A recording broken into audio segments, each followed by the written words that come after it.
I hope કે બધા બાળકો એકદમ મજામાં હશે. મારું નામ છે જયદીપ અને લર્ન ફિઝિક્સના એજ્યુકેશન પ્લેટફોર્મ ઉપર બાળકોનું ફરીથી એકવાર ખૂબ સ્વાગત છે. આ લેક્ચરની અંદર આજે આપણે વાત કરવા જઈ રહ્યા છીએ 11મા ધોરણનું ઇમ્પોર્ટન્ટ ચેપ્ટર થર્મોડાયનામિક્સ. ઘણા બધા લેક્ચરથી બાળકોની એવી ડિમાન્ડ હતી કે 11મા ધોરણના ચેપ્ટર્સમાં સૌથી પહેલાં થર્મોડાયનામિક્સ કવર કરો, તો હવે તમારી સામે છે થર્મોડાયનામિક્સનો લેક્ચર. જેમ દરેક લેક્ચરની અંદર અને દરેક ચેપ્ટરની અંદર આપણે સૌથી પહેલાં ચર્ચા કરીએ છીએ કે યર વાઇઝ નીટ એક્ઝામિનેશનમાંથી પૂછાયેલા ક્વેશ્ચનનું વેઇટેજ અને એનાલિસિસ. તો આ છે તમારી સામે વેઇટેજ. નીટ 2013થી લઈ નીટ 2023 સુધીમાં આ ચેપ્ટરમાંથી મોટા ભાગે આપણે એવું જોઈ શકીએ છીએ કે 2 MCQ પૂછાયેલા છે. તો નીટના સિલેબસ અનુસાર સૌથી પહેલાં ચર્ચા કરીએ તો આપણા માટે આ એક સિંગલ યુનિટ છે, એટલે કે આની અંદરથી પૂછાયેલા MCQ બીજા કોઈ પણ ચેપ્ટર સાથે શેર થવાના નથી. આ ચેપ્ટરમાંથી ટોટલ આપણને 2 MCQ પૂછાય છે. હવે બાળકોને કદાચ એવું પણ લાગશે કે સર 2019થી લઈ અને 23ની વચ્ચે તો આની અંદર એક જ MCQનું વેઇટેજ જોવા મળે છે, જ્યારે કે એનાથી પહેલાં આપણને 2 MCQનું વેઇટેજ જોવા મળે છે. તો પછી એવું કઈ રીતે આપણે પ્રેડિક્ટ કરીએ કે આમાંથી 2 MCQ હશે? તો જ્યારે મેં તમને ચેપ્ટરના વેઇટેજ અને ચેપ્ટરના ક્લેરિફિકેશન ઉપર ગુજરાતી મીડિયમમાં 11મા અને 12મા ધોરણના લેક્ચર આપેલા હતા, ત્યારે પણ મેં તમને એવું સમજાવેલું હતું કે અમુક ચેપ્ટર એવા છે કે જેની વચ્ચે કંઈક જોડાણ છે, જેના કારણે કોઈ એક ચેપ્ટરમાંથી પૂછાયેલા ક્વેશ્ચનને આપણે માત્ર એ ચેપ્ટર પૂરતો સીમિત રાખી શકતા નથી. તો આપણા માટે થર્મોડાયનામિક્સ અને એના પછીનું ચેપ્ટર વાયુનો ગતિવાદ, આ બેની વચ્ચે ઘણું અને સ્ટ્રોંગ જોડાણ છે, જેના કારણે ક્વેશ્ચનમાં ઘણા એવા ટોપિક છે કે જે ટોપિક થર્મોડાયનામિક્સ અને વાયુના ગતિવાદ બંનેની અંદર આવતા હોવાના કારણે કોઈ એક ચેપ્ટરને થોડું વધુ વેઇટેજ મળી જાય છે અને કોઈ બીજા ચેપ્ટરનું વેઇટેજ ઘટી જાય છે. બીજો મુદ્દો ખાસ ધ્યાનમાં રાખજો, સ્ટ્રોંગલી તમને જે જણાવીશ એ કે થર્મોડાયનામિક્સ તમે કેમેસ્ટ્રીમાં પણ સમજો છો. ફિઝિક્સની અંદર થર્મોડાયનામિક્સમાં જેટલા કન્સેપ્ટ આવે છે એના કરતાં કેમેસ્ટ્રીમાં થોડા વધુ આવે છે, કારણ કે ત્યાં તમે ગિબ્સ ફ્રી એનર્જી અને એન્થાલ્પીની ચર્ચા કરો છો અને પ્રક્રિયાની દ્રષ્ટિએ, એટલે કે કોઈ પણ રાસાયણિક પ્રક્રિયા માટે થર્મોડાયનામિક્સના નિયમોનો ઉપયોગ કરો છો. એટલે ઘણી વખત એવું પણ બને છે કે કેમેસ્ટ્રીમાં થર્મોડાયનામિક્સને થોડા વધુ ક્વેશ્ચનનું વેઇટેજ આપી દે તો એ વેઇટેજ ફિઝિક્સમાંથી ઘટાડી દેવામાં આવે છે, કારણ કે જ્યારે કોઈ પણ 2 સબ્જેક્ટની અંદર એક જ પ્રકારના કન્સેપ્ટ આવતા હોય તો એને ડબલ વાર ક્યારેય રિપીટ કરવાની કોઈ દિવસ કોઈ કોમ્પિટિટિવ એક્ઝામિનેશન પ્રાયોરિટી આપશે નહીં. એટલે થર્મોડાયનામિક્સની પાછળ તમને અહીં એક જ આંકડો દેખાય છે, છતાંય હું 2 MCQનું 100% એનાલિસિસ બોલું છું. એનું એકમાત્ર કારણ આ 2 મુદ્દા છે કે ઘણી વખત આ પ્રશ્ન કેટીજી સાથે, એટલે કે કાઇનેટિક થિયરી ઓફ ગેસીસ, વાયુના ગતિવાદ સાથે જોડાય છે, તો ઘણી વખત એ જ સમયે કેમેસ્ટ્રીમાંથી થર્મોડાયનામિક્સને થોડું વધુ વેઇટેજ મળી જાય છે, જેના કારણે આયાથી વેઇટેજ થોડુંક ઓછું થાય છે. તો હવે પછી લાસ્ટ ક્વેશ્ચન કે તો સર અમારે આ ચેપ્ટરને 2 MCQનું મહત્વ આપવાનું કે 1 MCQનું? તો બહુ સિમ્પલ વાત છે કે તમે આને 2 MCQનું વેઇટેજ આપશો તો 2 MCQ પૂછાવાના જ છે. જો એ 2 MCQ ફિઝિક્સમાં નહીં પૂછાય તો એ 1 MCQ કેમેસ્ટ્રીમાં શિફ્ટ થઈને એમાં બેનિફિટ આપશે. એટલે નુકસાન એક કઈ રીતે થવાનું નથી.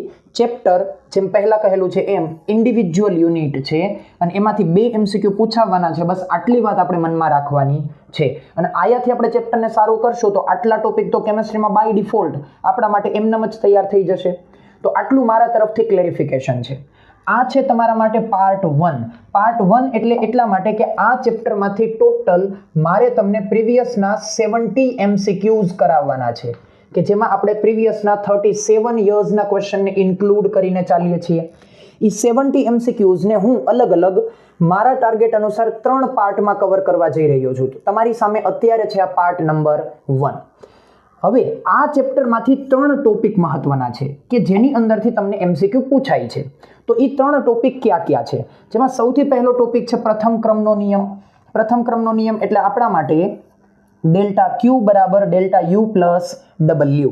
ડેલ્ટા Q એટલે કે ઉષ્મા ઉર્જાનો ફેરફાર, ડેલ્ટા U એટલે આંતરિક ઉર્જાનો ફેરફાર અને W એટલે કે તંત્ર ઉપર અથવા તંત્ર દ્વારા થયેલું કાર્ય. આ 3 ઉપરથી, એટલે કે આ 3 રાશિઓનો સંબંધ, જેને આપણે કહીએ છીએ પ્રથમ ક્રમનો નિયમ. અને આ નિયમ કેના ઉપર આધારિત છે? ઉર્જા સંરક્ષણ ઉપર. આ નિયમ કેના ઉપર આધારિત છે? ઉર્જા સંરક્ષણ પર. સંરક્ષણ. અને આ પ્રશ્ન પણ પૂછી ચૂકેલા છે કે પ્રથમ ક્રમનો નિયમ કોના ઉપર આધારિત છે અથવા તો પ્રથમ ક્રમનો નિયમ કોના સંરક્ષણ ઉપર આધારિત છે? તો આપણો જવાબ શું આવશે? ઉર્જા સંરક્ષણ ઉપર આધારિત છે. તો આ પ્રથમ ક્રમના નિયમ ઉપરથી આ ચેપ્ટરમાંથી બહુ ઝાઝા MCQ પૂછાયેલા છે. એટલે મારી દ્રષ્ટિએ પ્રથમ ક્રમનો નિયમ બધાની સાપેક્ષે સૌથી વધુ ઇમ્પોર્ટન્ટ છે. જો કે તમે આ ચેપ્ટરમાં ટોટલ 3 નિયમ સમજો છો, 0th લો એટલે કે શૂન્ય ક્રમનો નિયમ, પ્રથમ ક્રમનો નિયમ અને બીજો નિયમ. પણ એમાંથી પ્રથમ ક્રમનો નિયમ સૌથી વધુ MCQમાં પૂછાયેલો છે. બીજો ટોપિક છે કાર્નોટ એન્જિનની કાર્યક્ષમતા. તો કાર્નોટ એન્જિનની કાર્યક્ષમતામાં ઈટા કાર્યક્ષમતા બરાબર 1 - T2/T1, જ્યાં T2 એટલે શું થઈ જશે? ઠારણ વ્યવસ્થાનું તાપમાન, અથવા તો ઘણી વખત તમને ઇંગ્લિશમાં શબ્દ પ્રયોગ આપેલો હોય છે સિંકનું ટેમ્પરેચર, અને સામે આપેલું હોય છે T1. T1 એટલે કે સોર્સનું ટેમ્પરેચર અથવા તો જે આપણું પ્રાપ્તિ સ્થાન છે એનું તાપમાન. હવે ખાસ અહીં એ વસ્તુ ધ્યાનમાં રાખજો કે આયા જે કંઈ પણ તાપમાન લેવાના છે બધા કેલ્વિન માપક્રમમાં લેવાના છે. કારણ કે તમને અમુક વખત તો એવા સિમ્પલ ક્વેશ્ચન પૂછેલા છે કે જેની અંદર તાપમાન એને આપેલું હોય ડિગ્રી સેન્ટીગ્રેડમાં અને માત્ર કાર્યક્ષમતા માટે સમીકરણ લખવાનું હોય તાપમાનની કિંમતોમાં, સાદુરૂપ પણ આપવાનું હોતું નથી. પણ એમાં આપણી કોમન સેન્સ ત્યાં વાપરવાની છે કે તાપમાન આપણાથી ભૂલે ચૂકે પણ ડિગ્રી સેન્ટીગ્રેડમાં લખાવવું જોઈએ નહીં. આપણું તાપમાન આપણે કેલ્વિન માપક્રમમાં લઈને જ ચાલવાનું છે. એટલે આ કાર્નોટ એન્જિન માટેના મુદ્દા છે, જેના પણ ઘણા બધા ક્વેશ્ચન છે. પ્રથમ ક્રમના નિયમ પછી જો કોઈ બીજા નંબરે આવતું હોય ઇમ્પોર્ટન્ટ ટોપિક તો એ છે આપણા માટે કાર્નોટ એન્જિન. અને આ ચેપ્ટરનો ત્રીજો ટોપિક છે સમોષ્મી પ્રક્રિયા માટેનું અવસ્થા સમીકરણ. હવે જો સમોષ્મી પ્રક્રિયા માટે આપણે સૌથી વધુમાં જેને ઓળખતા હોય એ સમીકરણ કયું છે? P×V⁻γ એના બરાબર અચળ. અને સમોષ્મી પ્રક્રિયાની આમ જુઓ તો વ્યાખ્યા શું છે કે જેની અંદર ઉષ્માનો ફેરફાર શું હોય? શૂન્ય. એટલે આપણે એને કેવી કહીએ છીએ? સમોષ્મી પ્રક્રિયા. પણ આપણને પ્રીવિયસમાં P×V⁻γ બરાબર અચળ આ સમીકરણ ઉપરથી જેટલા ક્વેશ્ચન નથી પૂછેલા એના કરતાં પણ વધુ ક્વેશ્ચન આપણને એની સિવાયના સંબંધ માટે પૂછેલા છે. એટલે મેં ઓલરેડી તમારી સામે આ સંબંધ લખી અને કી પોઈન્ટ તરીકે આપેલું છે, ને જ્યારે પણ હમણાં પ્રશ્નો આવશે ત્યારે હું તમને આ બંને સંબંધ કેવી રીતે સાબિત કરવા એ પણ તમને સમજાવીશ. પણ અત્યારે આપણે એને નોટ કરીને ધ્યાનમાં રાખીશું કે P×V⁻γ બરાબર અચળ એટલે કે દબાણ અને કદનો સંબંધ. એની પછી છે કે તમે ચાલો દબાણ P તો રહેવા દો, પણ તમે કદના બદલે કયું પદ લઈ આવો અહીં? તાપમાનનું. તો એ પરિસ્થિતિમાં સમોષ્મી પ્રક્રિયા માટેનું અવસ્થા સમીકરણ શું બની શકે? તો એમાં જવાબ આવે છે P⁻1 - T⁻γ એના બરાબર અચળ. તો આપણા માટે આ સંબંધ શું છે? PT રિલેશન છે. PT એટલે કે પ્રેશર ટેમ્પરેચર રિલેશન. આ રિલેશન શું હતો? PV રિલેશન હતો.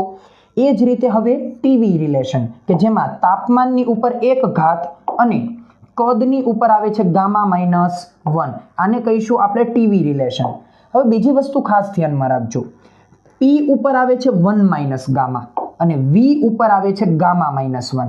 એટલે કોઈ પણ વસ્તુ ગોખવા જતી વખતે આવી મિસઅન્ડરસ્ટેન્ડિંગ ન થઈ જાય એનું ધ્યાન રાખજો કે P⁻1 - T⁻γ બરાબર અચળ અને T×V⁻1 એના બરાબર અચળ.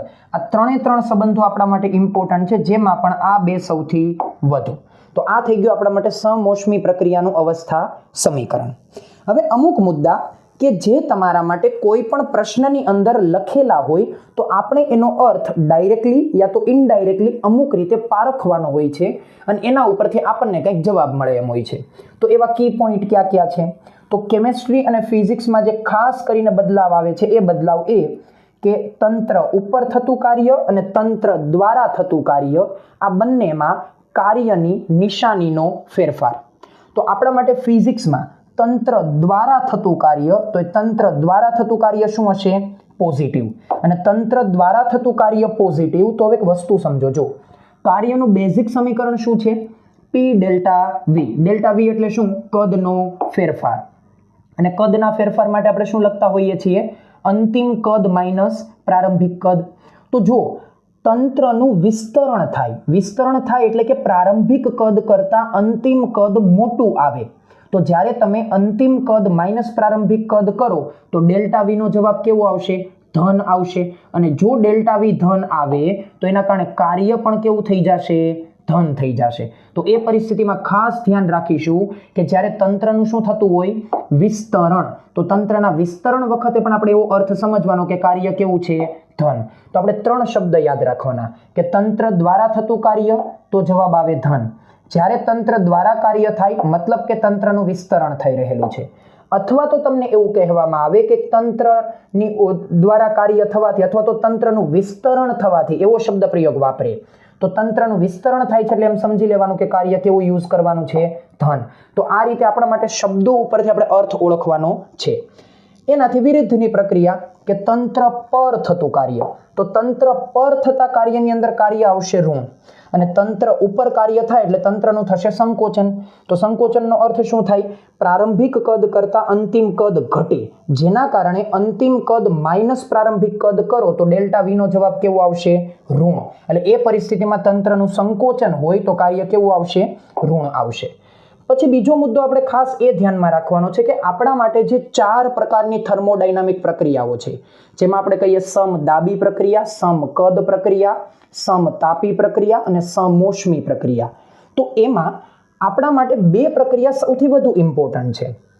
જેમાં આપણે એક પ્રક્રિયાની જે વાત કરીએ કે સમોષ્મી પ્રક્રિયાના પ્રશ્નો ઘણા બધા વધુ છે. તો એ રીતે જો ક્યાંય તમને એવો શબ્દ પ્રયોગ આપેલો છે કે કોઈ પ્રક્રિયા ખૂબ જ ઝડપી છે, ક્યાંય તમને આવો શબ્દ પ્રયોગ આપવામાં આવે કે પ્રક્રિયા ખૂબ જ ઝડપી થઈ રહેલી છે, આવશે. આપણે આ જ સેશનમાં એવા ક્વેશ્ચન જોઈશું કે જેમાં વાક્ય પ્રયોગ હશે કે પ્રક્રિયા ખૂબ જ ઝડપી છે. તો એ ઇનડાયરેક્ટલી તમને એવું કહેવા માંગે છે કે પ્રક્રિયા કેવી છે, સમોષ્મી છે. એટલે ખાસ આ વસ્તુ આપણે ધ્યાનમાં રાખવાની છે કે જ્યાં પણ એવું કહેવામાં આવે કે પ્રક્રિયા ઝડપી છે તો એ પ્રક્રિયા કેવી હશે, સમોષ્મી. અને સમોષ્મીમાં ઉષ્માનો ફેરફાર કેવો થશે, શૂન્ય. બીજો મુદ્દો આપણે એ પણ ધ્યાન રાખીશું કે પ્રથમ ક્રમના નિયમ પછી બીજા ક્રમનો નિયમ આપણને પ્રક્રિયા થશે કે પ્રક્રિયા નહીં થાય એની માહિતી આપે છે. તો એ પરિસ્થિતિમાં આપણે એવું કહીએ છીએ કે કઈ પ્રક્રિયા પ્રતિવર્તી છે અને કઈ પ્રક્રિયા અપ્રતિવર્તી છે અથવા તો પ્રતિવર્તી નથી. તો એમાં ખાસ ધ્યાન રાખીશું કે જે પ્રક્રિયા ખૂબ જ ઝડપી હોય એ બધી જ પ્રક્રિયા કે જેને આપણે સમોષ્મીની કેટેગરીમાં રાખીએ છીએ એ બધી કેવી છે, અપ્રતિવર્તી. એટલે કે પ્રતિવર્તી નથી, મતલબ કે પ્રક્રિયકમાંથી નિપજ મળ્યા પછી નિપજમાંથી ફરી પાછો પ્રક્રિયક મળી શકતો નથી. તમે કેમિસ્ટ્રીમાં જેને રિવર્સિબલ રિએક્શન કહો છો, પ્રતિવર્તી પ્રક્રિયા જેમાં એરો ફોરવર્ડ અને એરો રિવર્સ બે રીતે તમે ડ્રો કરો છો, એ બધી પ્રક્રિયાઓ ક્યારેય સમોષ્મી હોઈ શકે નહીં અને એ બધી પ્રક્રિયાઓ ક્યારેય ઝડપી હોઈ શકે નહીં. તો જે પ્રક્રિયા ધીમી હોય ને એ જ પ્રક્રિયા પ્રતિવર્તી હોઈ શકે, ઝડપી પ્રક્રિયા ક્યારેય પ્રતિવર્તી હોઈ શકે નહીં. બીજો જે જવાબ આપ્યો એ જ કે પ્રક્રિયા જ્યારે ખૂબ જ કેવી હોવાની છે, ધીમી હોવાની છે. તો ધીમી પ્રક્રિયા હંમેશા કેવી હશે, સમતાપી હશે. અને સમતાપી હોય અને ધીમી હોય એટલે એનો અર્થ એમ કે તે પ્રક્રિયા શું હશે, પ્રતિવર્તી શક્ય છે. એટલે ખાસ આ આપણે ધ્યાન રાખવાનું છે કે પ્રતિવર્તી અને અપ્રતિવર્તી પ્રક્રિયાઓનો આપણે અર્થ કેવી રીતે ઓળખવો. સમતાપી પ્રક્રિયામાં તાપમાન અચળ રહે છે એટલે એવું સમજી શકાય કે જે પ્રક્રિયા ખૂબ જ ધીમી હોય ને એને તમે સમતાપીની કેટેગરીમાં મૂકી શકો. અને સમતાપી પ્રક્રિયા સ્વભાવ અનુસાર પોતે કયા પ્રકારની બની શકે છે, પ્રતિવર્તી બની શકે છે. તો તમે જુઓ બીજો શબ્દ પ્રયોગ એ પણ યાદ રાખો કેમિસ્ટ્રીની દ્રષ્ટિએ, અને ફિઝિક્સમાં પણ આવો વાક્ય પ્રયોગ આપેલો છે કે જે રાસાયણિક પ્રક્રિયા જ્યારે પ્રક્રિયકથી નિપજ તરફ જતી હોય અને એમાં વચ્ચે જ્યારે મધ્યવર્તી નિપજ મળતી હોય એટલે આપણે એને કહીએ છીએ ઇન્ટરમીડિયેટ પ્રોડક્ટ, મધ્યવર્તી નિપજ. તો મધ્યવર્તી નિપજ જ્યારે મળતી હોય ત્યારે એ પ્રક્રિયા કેવી બની શકે છે, પ્રતિવર્તી. કેમ? કારણ કે જ્યારે પ્રક્રિયકમાંથી નિપજમાં જાઓ અને વચ્ચે મધ્યવર્તી નિપજ બને તો એ મધ્યવર્તી નિપજથી પ્રક્રિયા પરિણામ તરફ જઈ શકે, પરિણામ એટલે કે પ્રોડક્ટ તરફ જઈ શકે અને ત્યાંથી એ પ્રક્રિયા ફરી પાછી રિટર્ન પ્રક્રિયક તરફ પણ આવી શકે છે. એટલે જે પ્રક્રિયાઓ ધીમી છે એમાં જ ઇન્ટરમીડિયેટ બને છે અને એ જ જે બધી પ્રક્રિયાઓ છે પ્રતિવર્તી શક્ય છે. એટલે આ તમારા કેમિસ્ટ્રી અને ફિઝિક્સનું જોડાણ છે. તો તમને ક્યાંય પણ આવો સ્ટેટમેન્ટ બેઝ ક્વેશ્ચન આવે છે તો આપણે ધ્યાનમાં રાખી શકવા જોઈએ. પછી આપણા માટે કેટીજી એટલે કે કાઇનેટિક થિયરી ઓફ ગેસીસ અને થર્મોડાયનેમિક્સ બંનેની અંદર મહત્વનું કોઈ સમીકરણ હોય તો એ છે કે ગામા બરાબર 1 + 2/f. જ્યાં ગામા આપણા માટે સીપી અને સીવી વિશિષ્ટ ઉષ્માઓનો ગુણોત્તર અને એફ એટલે આપણા માટે શું થઈ ગયું ડિગ્રી ઓફ ફ્રીડમ મુક્તતાના અંશ કે જે આપણે ત્રણ પ્રકારના ગેસીસ માટે કન્સિડર કરીએ છીએ જેમાં એક પરમાણવીય હોય તો આપણે 3 લઈએ છીએ દ્વિપરમાણવીય હોય તો આપણે 5 લઈએ છીએ અને બહુપરમાણવીય અથવા તો ત્રિપરમાણવીય હોય તો એના માટે આપણે કિંમત લઈએ છીએ 6 અને એના ઉપરથી પછી આપણે ગામાની કિંમત મેળવી શકીએ છીએ બીજું આપણે ખાસ ધ્યાનમાં રાખીશું કે આપણને જ્યારે પ્રક્રિયાઓ માટે શું આપવામાં આવે પીવી ડાયાગ્રામ એટલે કે પ્રેશર અને વોલ્યુમ દબાણ અને કદ માટેનો ગ્રાફિકલ રિલેશન આપીને એના ઉપરથી કોઈ પણ ચર્ચા પૂછવામાં આવે જ્યારે આ ગ્રાફ હશે ત્યારે તમારા માટે ઉપયોગ કોનો હશે પ્રથમ ક્રમના નિયમનો જ હશે તો એ પરિસ્થિતિમાં ખાસ આપણે ધ્યાન રાખીશું કે પીવી ગ્રાફમાં એ ગ્રાફનું ક્ષેત્રફળ પીવી ગ્રાફનું શું આપણા માટે ક્ષેત્રફળ એ આપણને શું આપે છે કાર્ય આપે છે તો આ આપણા માટે અંડરલાઇનિંગ ટર્મ છે કે જ્યારે પીવી ગ્રાફ આપે અને ચર્ચા કરવામાં આવે કે કાર્ય મેળવો ઉષ્મા મેળવો અથવા તો આંતરિક ઉર્જા મેળવો તો પીવી ડાયાગ્રામ આપણને શું આપશે કાર્ય પછી એનાથી થોડું ઘણું ક્યાંક એપ્લાઇડ થઈ અને આપણે બાકીની બે રાશિઓ એટલે કે આંતરિક ઉર્જા અને ઉષ્મા ઉર્જાની ચર્ચા કરી શકીએ તો આપણે એ ધ્યાનમાં રાખીશું બીજો મુદ્દો એ ધ્યાનમાં રાખો કે જ્યારે તમારો પીવી ડાયાગ્રામ કયા પ્રકારનો હોય ચક્રીય પ્રક્રિયા એટલે કે જ્યાંથી શરૂ થયો ફરી પાછું બધું ચક્કડું ફરી અને ત્યાં આવી જાય હતું ત્યાં ને ત્યાં તો એવી ચક્રીય પ્રક્રિયાની અંદર હંમેશા આંતરિક ઉર્જાનો ફેરફાર કેવો થશે શૂન્ય આંતરિક ઉર્જાનો ફેરફાર શૂન્ય થવું મતલબ કે એ પ્રક્રિયા સમતાપી રૂપે ડેલ્ટા ટી બરાબર શું આપતી હશે શૂન્ય એટલે કે તાપમાનનો ફેરફાર કેવો થઈ જતો હશે શૂન્ય કારણ કે આંતરિક ઉર્જાનો સંબંધ કોની સાથે છે તાપમાન સાથે છે આપણે ડેલ્ટા યુ બરાબર લખીએ છીએ એન સીવી ડેલ્ટા ટી તો એ પરિસ્થિતિમાં જો કોઈ પણ કારણથી ડેલ્ટા ટી બરાબર 0 થાય તો આંતરિક ઉર્જાનો ફેરફાર 0 થાય એટલે આ બધા શબ્દ પ્રયોગો છે કે જે આપણને કી પોઈન્ટ તરીકે ક્યાંક ને ક્યાંક કોઈક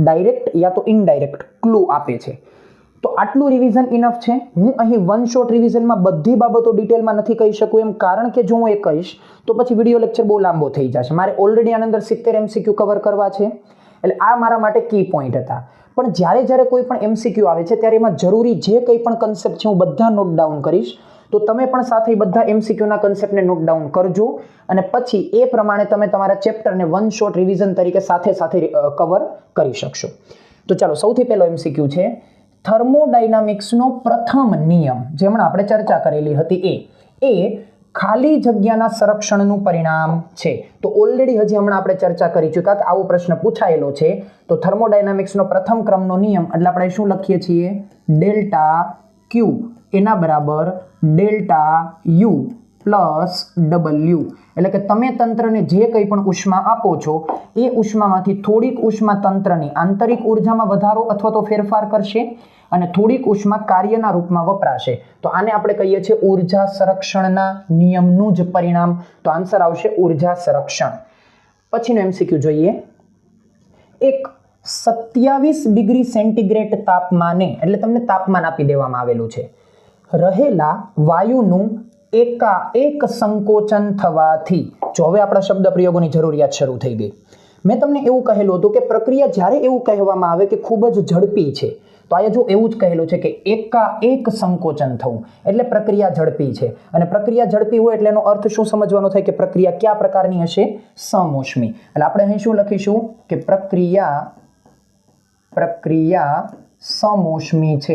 સમોષ્મી છે કારણ શું કારણ કે પ્રક્રિયા કેવી છે ઝડપી છે એનું કારણ શું છે કારણ ઝડપી પ્રક્રિયા કેવી છે ઝડપી છે એટલે એ કેવી થઈ જશે સમોષ્મી થવાથી મૂળ દબાણના એટલે માહિતી હવે દબાણની છે કે મૂળ દબાણના 1/8 ભાગનું દબાણ થાય છે એટલે પહેલા માની લો કે P જેટલું દબાણ હોય તો પ્રક્રિયા એકાએક સંકોચન થવાથી પછીનું દબાણ કેટલું થઈ જાય છે P/8 આવું કંઈક છે તો અંતિમ તાપમાન ખાલી જગ્યા તો તમારે શું મેળવવાનું છે તાપમાનનો સંબંધ મેળવવાનો છે તો જો હવે અહીંથી આપણને એક સારી રીતે ખ્યાલ આવી ગયો કે આપણા માટે પ્રક્રિયા તો સમોષ્મી છે પણ સમોષ્મી પ્રક્રિયા માટે માની લો કે આપણે એવું વિચારતા હોઈએ કે P/V⁴ એના બરાબર અચળ આવું કંઈક લઈ અને ચાલી જશે તો એ કંઈ ચાલવાનું છે નહીં શું કામ કારણ કે અહીં તમને ચાલો દબાણની માહિતી તો છે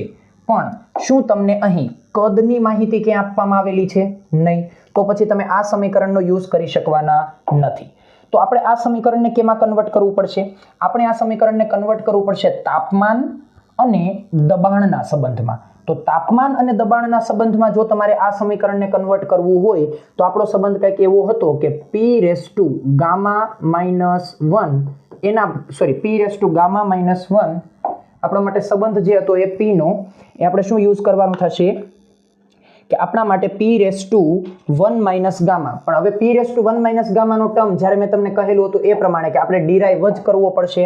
તો તેનું પહેલા લખું છું પછી આપણે ડિરાઈવ કરીને સમજાવું કે P⁻⁻⁻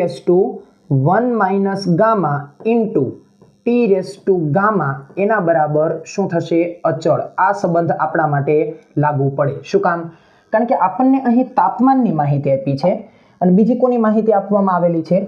દબાણની. તો આપણે પીટી રિલેશન જોઈએ. તો ચાલો સૌથી પહેલા તો આપણે ડિરાઈવ કરી લઈએ કે કેવી રીતે પીટી રિલેશન મળે છે. તો આપણે સૌથી પહેલા એ કે પીટી સંબંધ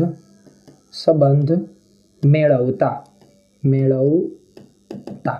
તો હવે જો આપણા માટે વાસ્તવિક રૂપે તો સમોષ્મી પ્રક્રિયાનો સંબંધ શું છે? આ P × V⁻⁻ એના બરાબર અચળ. પણ આપણે આમાંથી P ચાલશે. આપણે શું કરવાનું છે? V ને ગમે તેમ કરીને રિપ્લેસ કરવાનું છે. અને V ને રિપ્લેસ કરીને કયું પદ લઈ આવવાનું છે? તાપમાનનું. તો આપણે એવું કરીએ કે આપણું જે સામાન્ય અવસ્થા સમીકરણ છે PV એના બરાબર nRT, એના ઉપરથી આપણે V ને કરતા બનાવીએ. તો V ને કરતા બનાવશું તો શું બનશે?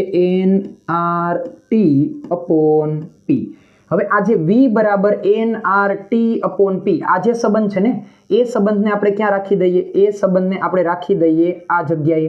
અને આ જગ્યાએ રાખી દેશો એટલે આપણા માટે હવે સમીકરણ શું બની શકે? Therefore P as it is. V ના સ્થાને મૂકીએ આપણે nRT/P અને એના ઉપર ગામા એના બરાબર શું થઈ જશે? અચળ. બરાબર. તો હવે આને આપણે સાદું રૂપ આપો એટલે શું બનશે? P as it is. n અને r એ તો અચળ છે પણ છતાં એને અત્યારે ઘાત આપીએ nr એના ઉપર ગામા ઇન્ટુ T⁻ ગામા અને છેદમાં થશે P⁻ એના બરાબર અચળ. હવે આ જે ટર્મ છે nr એની ઉપર ગામા આ તો આપણા માટે અચળ જ છે એટલે વધેલો સંબંધ જ આપણે ઉપયોગમાં કરવાનો રહે કે P⁻ જે છેદમાં છે એને તમે ઉપર લઈ જાઓ એટલે P⁻⁻ ટર્મ બની જશે.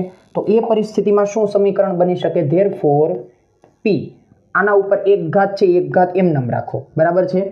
અને જે આપણી ગામાની ટર્મ છે એને ઉપર લઈ જઈએ એટલે આપણા માટે શું બનશે? P⁻1 × P⁻⁻ એના બરાબર શું થઈ જશે? અચળ. બરાબર. અને આના ઉપરથી આપણું અંતિમ સમીકરણ જે આપણે જોઈએ છે એ કે P⁻1 - T⁻ એના બરાબર શું થઈ ગયું? અચળ. તો આ આપણા માટે થઈ ગયું જે જરૂરી છે એ પ્રકારનું સમીકરણ. તો આ થઈ ગયું આપણા માટે ફાઇનલ સંબંધ.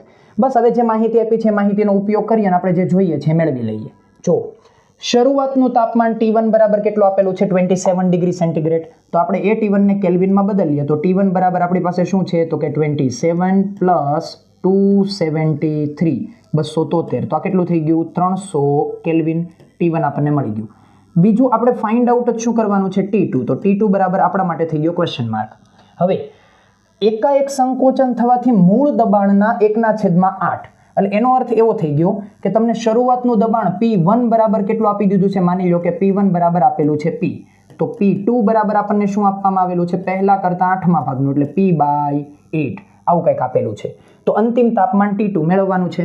તો આપણે હવે એવું જ કરીએ કે બે અવસ્થા માટે આ સમીકરણને સરખાવી દઈએ એટલે કે P1 T1 એના બરાબર P2 T2 એ રીતે જ આપણે સમીકરણને સરખાવી દઈએ. તો આપણે શું લખી શકીએ કે P1 એના ઉપર 1 - ગામા ઇન્ટુ T1 એના ઉપર ગામા એના બરાબર P2 એના ઉપર 1 - ગામા ઇન્ટુ T2 એના ઉપર ગામા.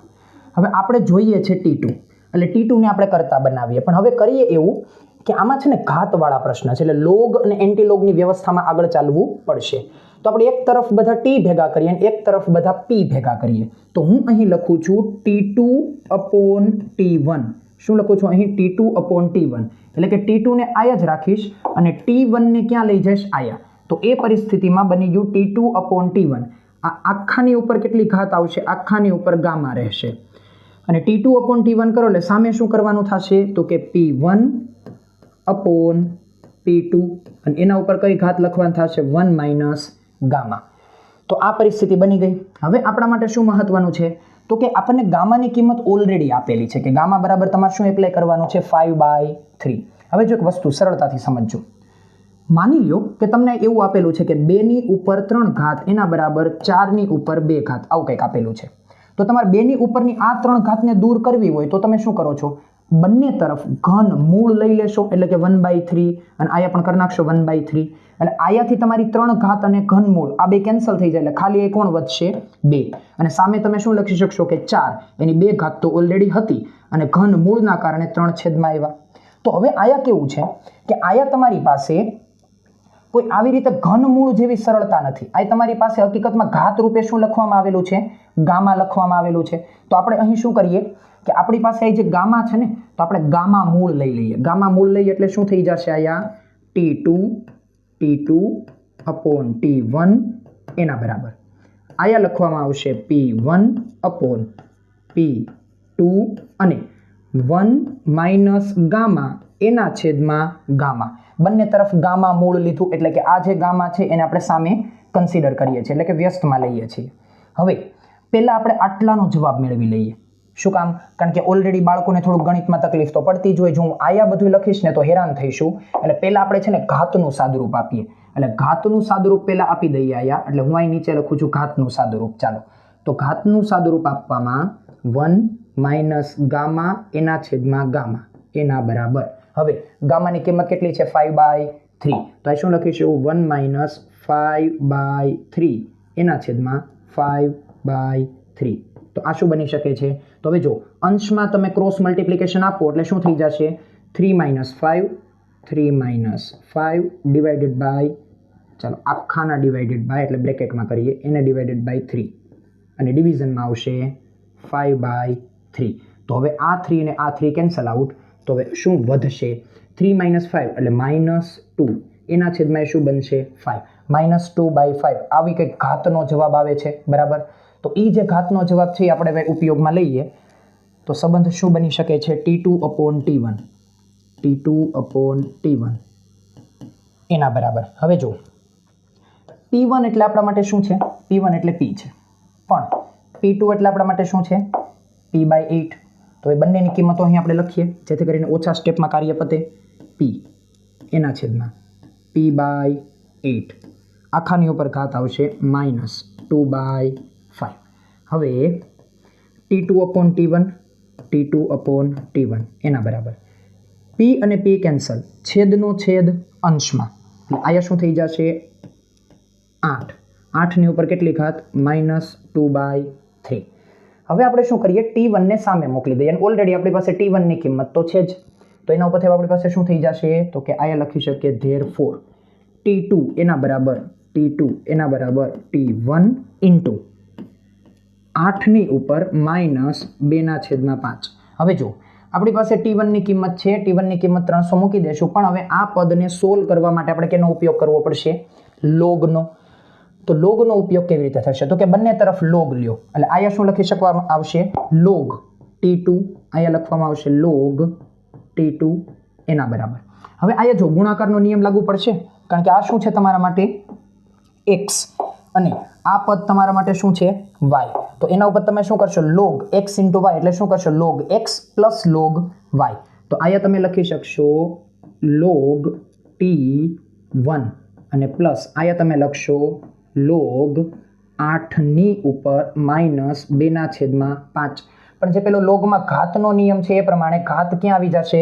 આગળ. તો એ પરિસ્થિતિમાં આપણે કઈ રીતે સાદુરૂપાનું લખી શકીએ? તો કે therefore log T2 એના બરાબર log T1 અને ઘાત આગળ આવશે એટલે -2/5 ઇન્ટુ log 8.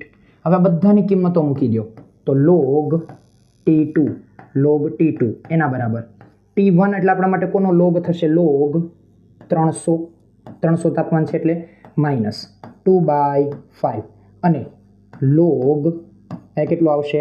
8. હવે આ બધાના લોગ તમે લખી નાખો એટલે આયા બનશે log T2 એના બરાબર 300 નો લોગ શું બનશે તો 300 નો લોગ બનશે 2.477 2.4771 આ કોનો લોગ બને છે 300 નો પછી log 8 એનું કિંમત કેટલી બનશે તો -2/5 8 નો લોગ શું બને છે તો 8 નો લોગ બને છે 0.9031 આ લોગ કોનો બને છે 8 નો હવે આપણે આનું સાદુરૂપ આપવાનું છે આનું સાદુરૂપ આપી અને પછી આપણને જવાબ કોનો મળશે log T2 નો પણ આપણે log T2 નથી જોતો એટલે ફરી પાછો આપણે લેવો પડશે એન્ટી લોગ તો પહેલા તો આટલી ટર્મ લખીએ કે log T2 બરાબર શું થઈ ગયું 2.4771 2/5 ઇન્ટુ ધી બ્રેકેટ 0.9031 હવે આપણે આનું સાદુરૂપ આપવાનું છે એટલે હવે આપણે શું લખી શકીએ કે therefore log T2 એના બરાબર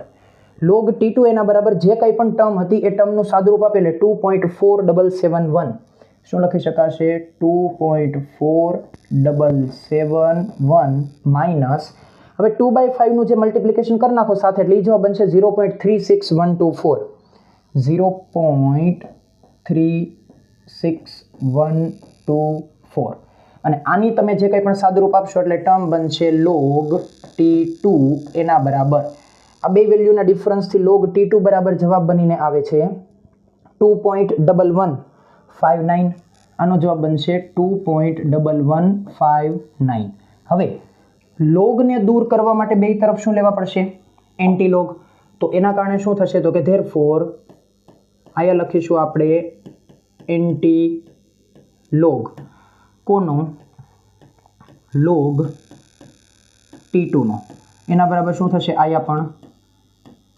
એન્ટી લોગ કોનો 2.1159 નો અને એના ઉપરથી આઈથી એન્ટી લોગ અને લોગ બે કેન્સલ આઉટ થશે એટલે જવાબ બનશે T2 એના બરાબર હવે આ ટર્મનો એન્ટી લોગ તો આનો એન્ટી લોગ શું થાય છે તો એનો એન્ટી લોગ બનીને આવે છે 130.6 કેલ્વિન 130.6 કેલ્વિન એટલે ટૂંકમાં એન્ટી લોગ ઓફ 2.11 એનો આન્સર શું આવે છે 130.6 કેલ્વિન આનો એન્ટી લોગ થાય છે હવે જો આપણે એ ચેક કરવાનું છે કે આપણને જે કંઈ પણ વિકલ્પ આપેલો છે વિકલ્પ કયા સ્વરૂપે આપેલો છે કે વિકલ્પ આપણને ડિગ્રી સેન્ટીગ્રેડમાં આપેલો છે કે કેલ્વિનમાં આપેલો છે તો જો વિકલ્પ બધા કેમાં છે ડિગ્રી સેન્ટીગ્રેડમાં તો ડિગ્રી સેન્ટીગ્રેડમાં હોય તો આપણે પણ આને કેમાં કન્વર્ટ કરવું પડશે ડિગ્રી સેન્ટીગ્રેડમાં તો આપણા માટે કેલ્વિનમાં આવ્યો કેલ્વિન બરાબર આપણે શું લખીએ છીએ કે કેલ્વિન બરાબર degree centigrade plus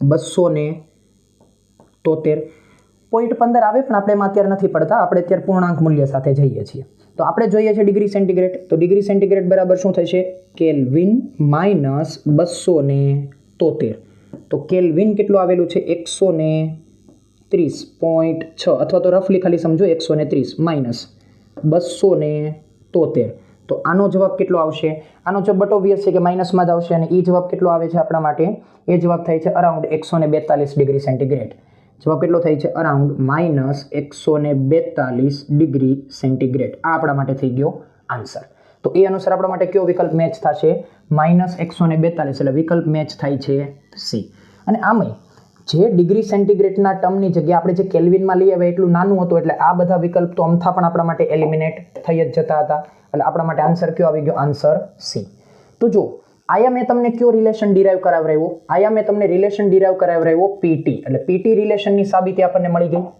already PV relation તો આપણી પાસે હતો જ એટલે પીવી અને પીટી રિલેશનની ચર્ચા થઈ ગઈ હવે આપણા માટે હજી એક રિલેશન કયો બાકી રહી છે વીટી રિલેશન તો ઓલરેડી આપણે અત્યારે આયા એક નેક્સ્ટ સ્લાઇડ લીધેલી જ છે તો એની અંદર આપણે ચર્ચા કરી જ નાખીએ નવો રિલેશન આપણે ડિરાઈવ કરી જ નાખીએ એટલે આયા આપણે મેળવી લઈએ વીટી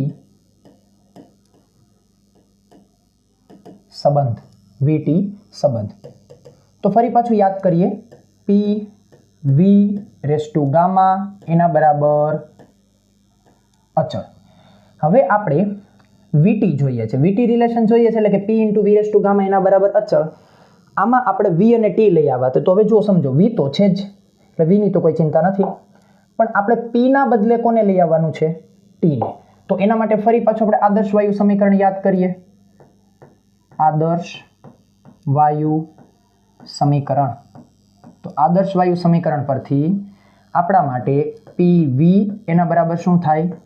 NRT.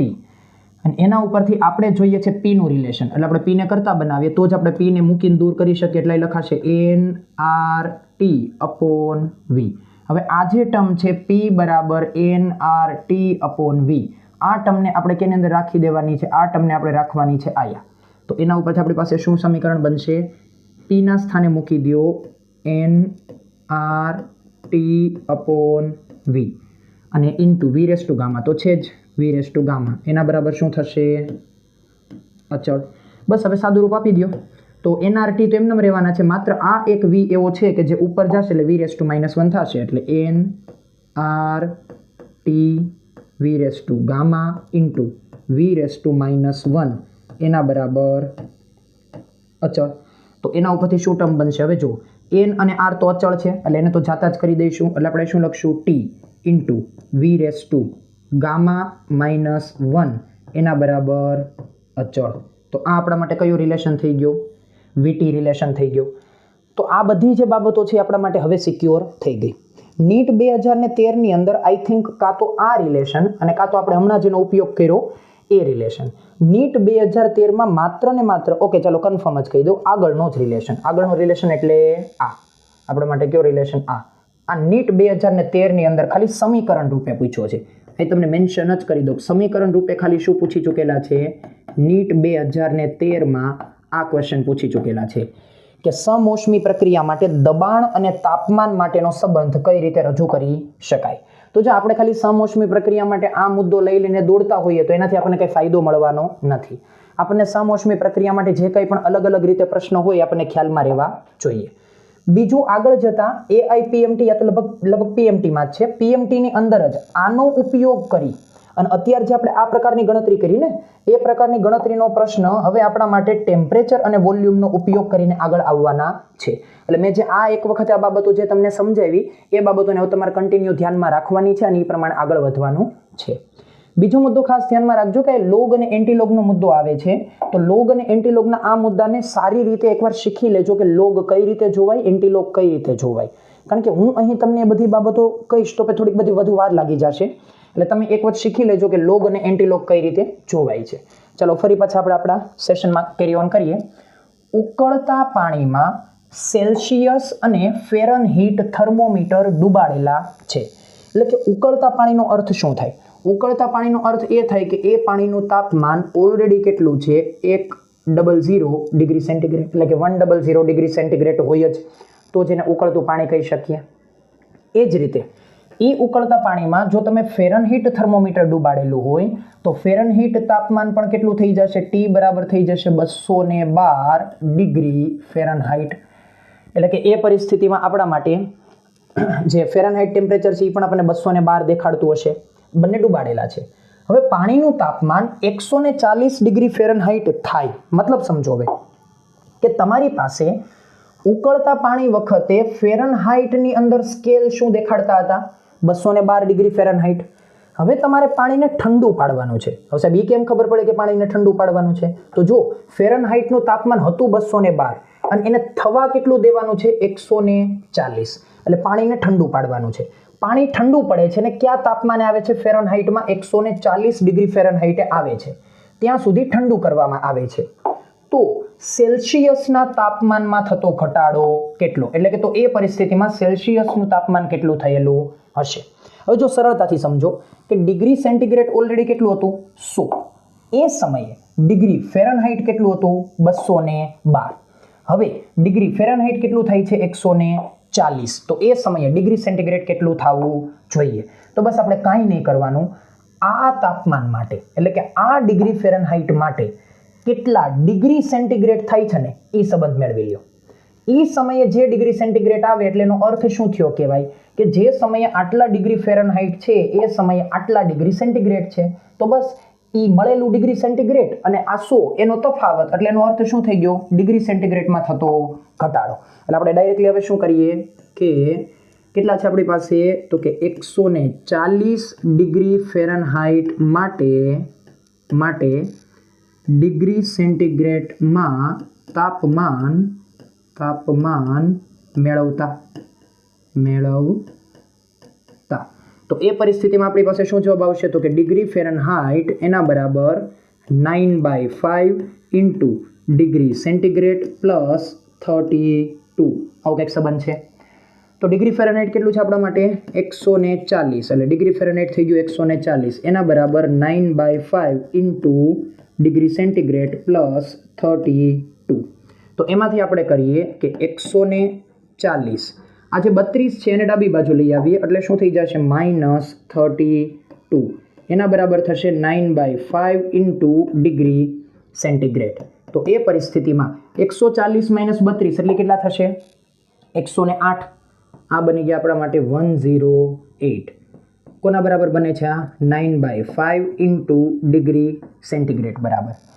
તો હવે એ પરિસ્થિતિમાં ડિગ્રી સેન્ટીગ્રેડને આપણે કરતા બનાવીએ એટલે ડિગ્રી સેન્ટીગ્રેડ એના બરાબર શું થશે 108 એને ગુણ્યા 5 108 એને ગુણ્યા 5 અને ભાગ્યા કેટલા થઈ જશે 9. તો આ પરિસ્થિતિમાં આપણી પાસે જવાબ આવશે આ બધા મલ્ટિપ્લિકેશન અથવા બધા રિઝલ્ટનો અરાઉન્ડ આપણી પાસે આન્સર બનશે 60. આનો આન્સર કેટલો બનશે 60. આ થઈ જશે 60. તો જો આ ડિગ્રી સેન્ટીગ્રેડ તમારી પાસે 60 આવતું હોય બરાબર છે તો એનો અર્થ એવો થઈ ગયો કે આપણી પાસે જ્યારે ફેરનહાઇટ તાપમાન કેટલું હતું 140 તો ડિગ્રી સેન્ટીગ્રેડ એ સમયે કેટલું થાય છે 60. તો આપણે આના ઉપરથી એવું કહી શકીએ કે આથી ડિગ્રી સેન્ટીગ્રેડમાં થતો ફેરફાર ડિગ્રી સેન્ટીગ્રેડમાં થતો ફેરફાર તો એ શું બનશે ડેલ્ટા સી એના બરાબર 100 - 60 એટલે ફેરફાર કેટલો થશે 40 ડિગ્રી સેન્ટીગ્રેડનો ફેરફાર થશે. તો કેટલું ડાઉન થયેલું હશે ટેમ્પરેચર 100 થી ડિગ્રી સેન્ટીગ્રેડમાં 40 યુનિટ જેટલું ડાઉન થયું હશે એટલે 40 યુનિટ ડાઉન થયું અને બન્યું કેટલું હશે 60. એટલે જો આ પ્રશ્ન તમને જે રીતે પૂછે ને એ રીતે ધ્યાનમાં રાખવાનું કે કદાચ આના પ્રશ્ન તમને એમ પૂછવામાં આવે કે તો એ સમયે તાપમાન કેટલું હશે તો જવાબ થાય 60. પણ જે રીતે પ્રશ્ન આ તમને પૂછેલો છે એ પ્રમાણે કે ફેરફાર કેટલો થયો હશે તો જવાબ થશે 40. જે રીતે અહીં તમને ફેરનહાઇટમાંથી ડિગ્રી સેન્ટીગ્રેડમાં લઈ ગયા એનાથી અવળું પણ કરી શકે કે ડિગ્રી સેન્ટીગ્રેડની માહિતી આપી દે અને કેમાં લઈ જાય ફેરનહાઇટમાં લઈ જાય. તો ગમે તે તરફ જવાનું થાય આપણે વ્યવસ્થાને ફોલો કરવાની છે. તો આપણા માટે માત્ર પ્રોસેસ ઇમ્પોર્ટન્ટ છે. ચાલો પછીનો ક્વેશ્ચન જોઈએ. એક થર્મોડાયનામિક પ્રક્રિયા આકૃતિમાં દર્શાવેલી છે એટલે કે આપણી પાસે આકૃતિમાં આપણને PV ડાયાગ્રામ આપવામાં આવેલો છે. કેટલાક બિંદુઓને અનુરૂપ દબાણ અને કદના મૂલ્ય પણ આપેલા છે કે ભાઈ માની લો કે તમારી પાસે આ પ્રક્રિયામાં A બિંદુ B બિંદુ C બિંદુ અને D બિંદુ આ રીતે પ્રક્રિયાના અલગ અલગ તમારી પાસે એવી અવસ્થાઓ છે એટલે કે સ્ટેટ છે. તો એના માટે આપણો જે ગ્રાફ છે એ પ્રેશર અને વોલ્યુમના વિરુદ્ધમાં છે. તો આપણને A બિંદુ પાસેનું દબાણ B બિંદુ પાસેનું દબાણ A બિંદુ પાસે કદ અને B બિંદુ પાસે કદ આ બધી માહિતીઓ આપણને આપી દેવામાં આવેલી છે. હવે એના ઉપરથી શું કે AB પ્રક્રિયામાં 600 જૂલ ઉષ્મા તંત્રમાં ઉમેરવામાં આવે છે. હવે પહેલા તો આપણે ફાઇન્ડ આઉટ કરીશું કે AB પ્રક્રિયા છે ક્યાં. તો જો આ આપણા માટે થઈ ગયું A અને આ આપણા માટે થઈ ગયું B. તો A થી B એટલે આ આપણા માટે કઈ પ્રક્રિયા થઈ ગઈ AB. આ પ્રક્રિયા દરમિયાન તંત્રમાં 600 જૂલ જેટલી ઉષ્મા ઉમેરવામાં આવે છે. એટલે આપણી પાસે આપણે એવું કહી શકીએ કે AB પ્રક્રિયામાં આપણે અહીં એવું લખી શકીએ AB પ્રક્રિયામાં ઉમેરાતી ઉષ્મા કેટલી છે 600 જૂલ આટલી ઉષ્મા ઉમેરવામાં આવે છે. પછી B થી C પ્રક્રિયામાં 200 જૂલ ઉષ્મા ઉમેરાય છે. હવે આ થઈ ગયું તમારા માટે B અને આ થઈ ગયું તમારા માટે C. તો B થી C જાઓ ત્યારે કેટલી ઉષ્મા ઉમેરવામાં આવે છે 200 જૂલ ઉષ્મા ઉમેરવામાં આવે છે. એટલે બીજો ટ્રેક આપણા માટે B થી C સુધીનો થયો અને એમાં કેટલી ઉષ્મા ઉમેરવામાં આવી 200 જૂલ. હવે આપણે લખી શકીએ કે B થી C પ્રક્રિયા માટે ઉમેરાતી ઉષ્મા. તો એના માટે ઉમેરાતી ઉષ્મા કેટલી છે 200 જૂલ આટલી. તો હવે જો તમે A થી પહેલા ક્યાં ગયા B થી ક્યાં ગયા C. તો આ ટોટલ આટલી પ્રક્રિયાની અંદર કુલ કેટલી ઉષ્મા ઉમેરવામાં આવી કુલ ઉષ્મા ઉમેરવામાં આવશે 600 + 200 એટલે ટોટલ કેટલી 800 જૂલ. એટલે આપણે એવું કહી શકીએ કે કુલ ઉમેરાતી ઉષ્મા, કુલ ઉમેરાતી ઉષ્મા એ કેટલી આપણા માટે બને છે? 800 જૂલ. હવે આગળ શું માગે છે? ઉમેરવામાં આવે છે તો A થી C, A થી ક્યાં? C પ્રક્રિયામાં તંત્રની આંતરિક ઉર્જામાં થતો ફેરફાર. તો આપણા માટે શું મેળવવાનું છે? A થી C સુધીમાં, A થી C માટે આંતરિક ઉર્જાનો ફેરફાર ડેલ્ટા U બરાબર ક્વેશ્ચન માર્ક, આવું કંઈક મેળવવાનું છે. તો જો A થી B જવાનું હતું, કંઈક ઉષ્માનો ફેરફાર થયો. B થી C જવાનું હતું, કંઈક ઉષ્માનો ફેરફાર થયો. એ કુલ ઉષ્માની દ્રષ્ટિએ તમારે હવે મેળવવાનું છે કે A થી C સુધી જવામાં આંતરિક ઉર્જાનો ફેરફાર કેટલો. તો જેમ હમણાં કીધું હતું એ પ્રમાણે આગળ આપણે કે તમને ગ્રાફ આપીને પણ પ્રશ્ન તો કેના પૂછેલા છે? પ્રથમ ક્રમના નિયમના. તો પ્રથમ ક્રમના નિયમનો વિચાર કરો. પ્રથમ ક્રમના નિયમ ઉપરથી આપણે એવું કહી શકીએ કે ભાઈ ડેલ્ટા Q એના બરાબર ડેલ્ટા U પ્લસ W. હવે બે પ્રક્રિયામાં કેટલો તમારા માટે ઉષ્માનો ફેરફાર થાય એ તમને આપેલો છે. તમારે મેળવવાનો છે ડેલ્ટા U. તો એ ડેલ્ટા U મેળવવા માટે હવે તમારી પાસે કોની માહિતી હોવી જોઈએ? કાર્યની. તો હવે આપણે આ PV ડાયાગ્રામ ઉપરથી શું મેળવવાનું છે? કાર્ય. તો હવે જો સમજો કે A થી B સુધી જાઓ છો ત્યારે તમારા માટે કદ કેટલું રહે છે? VA. તો A થી B સુધી તમે જાઓ છો, આપણે યાદ જ છે ગ્રાફ આપણે દોર્યા હતા, જેમાં ઊભો લીટો આવતો હોય એ કેવી પ્રક્રિયા થાય? સમકદ પ્રક્રિયા થાય. અને જેમાં સંપૂર્ણપણે આડો લીટો આવતો હોય કેવી પ્રક્રિયા થાય? સમદાબી પ્રક્રિયા થાય. કારણ કે એમાં દબાણ કેવું હોય? અચળ. એટલે તમે જો A પાસે પણ કદ કેટલું? VA અને B પાસે પણ કદ કેટલું? VA. એટલે આપણા માટે AB પ્રક્રિયા કેવી થઈ ગઈ? સમકદ પ્રક્રિયા. અને AB સમકદ પ્રક્રિયા થાય તો સમકદ પ્રક્રિયામાં થતું કાર્ય કેવું આવે? શૂન્ય. શું કામ? જો આપણે સમજી શકીએ કે આપણે અહીંથી એવું કહીએ કે AB પ્રક્રિયા સમકદ છે. therefore W બરાબર P delta V.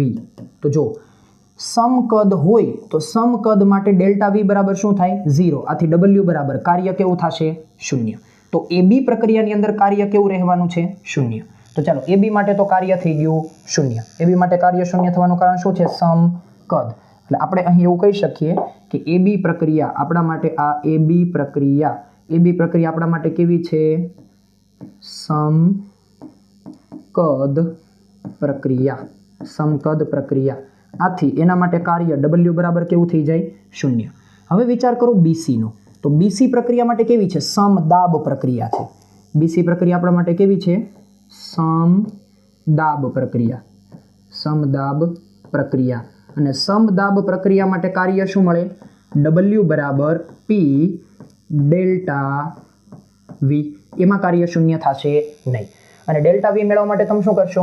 VB minus VA. કારણ કે જો B થી C માટે કદનો ફેરફાર શું? C માટે કદ તમારા માટે કોણ છે? VB. અને B માટે કદ તમારી પાસે કોણ છે? VA. એટલે આપણા માટે BC પ્રક્રિયાની અંદર કાર્ય શું મળી શકે? therefore BC પ્રક્રિયામાં કાર્ય. તો BC પ્રક્રિયામાં કાર્ય શું મળશે? BC પ્રક્રિયા છે કેવી આપણા માટે? સમદાબ.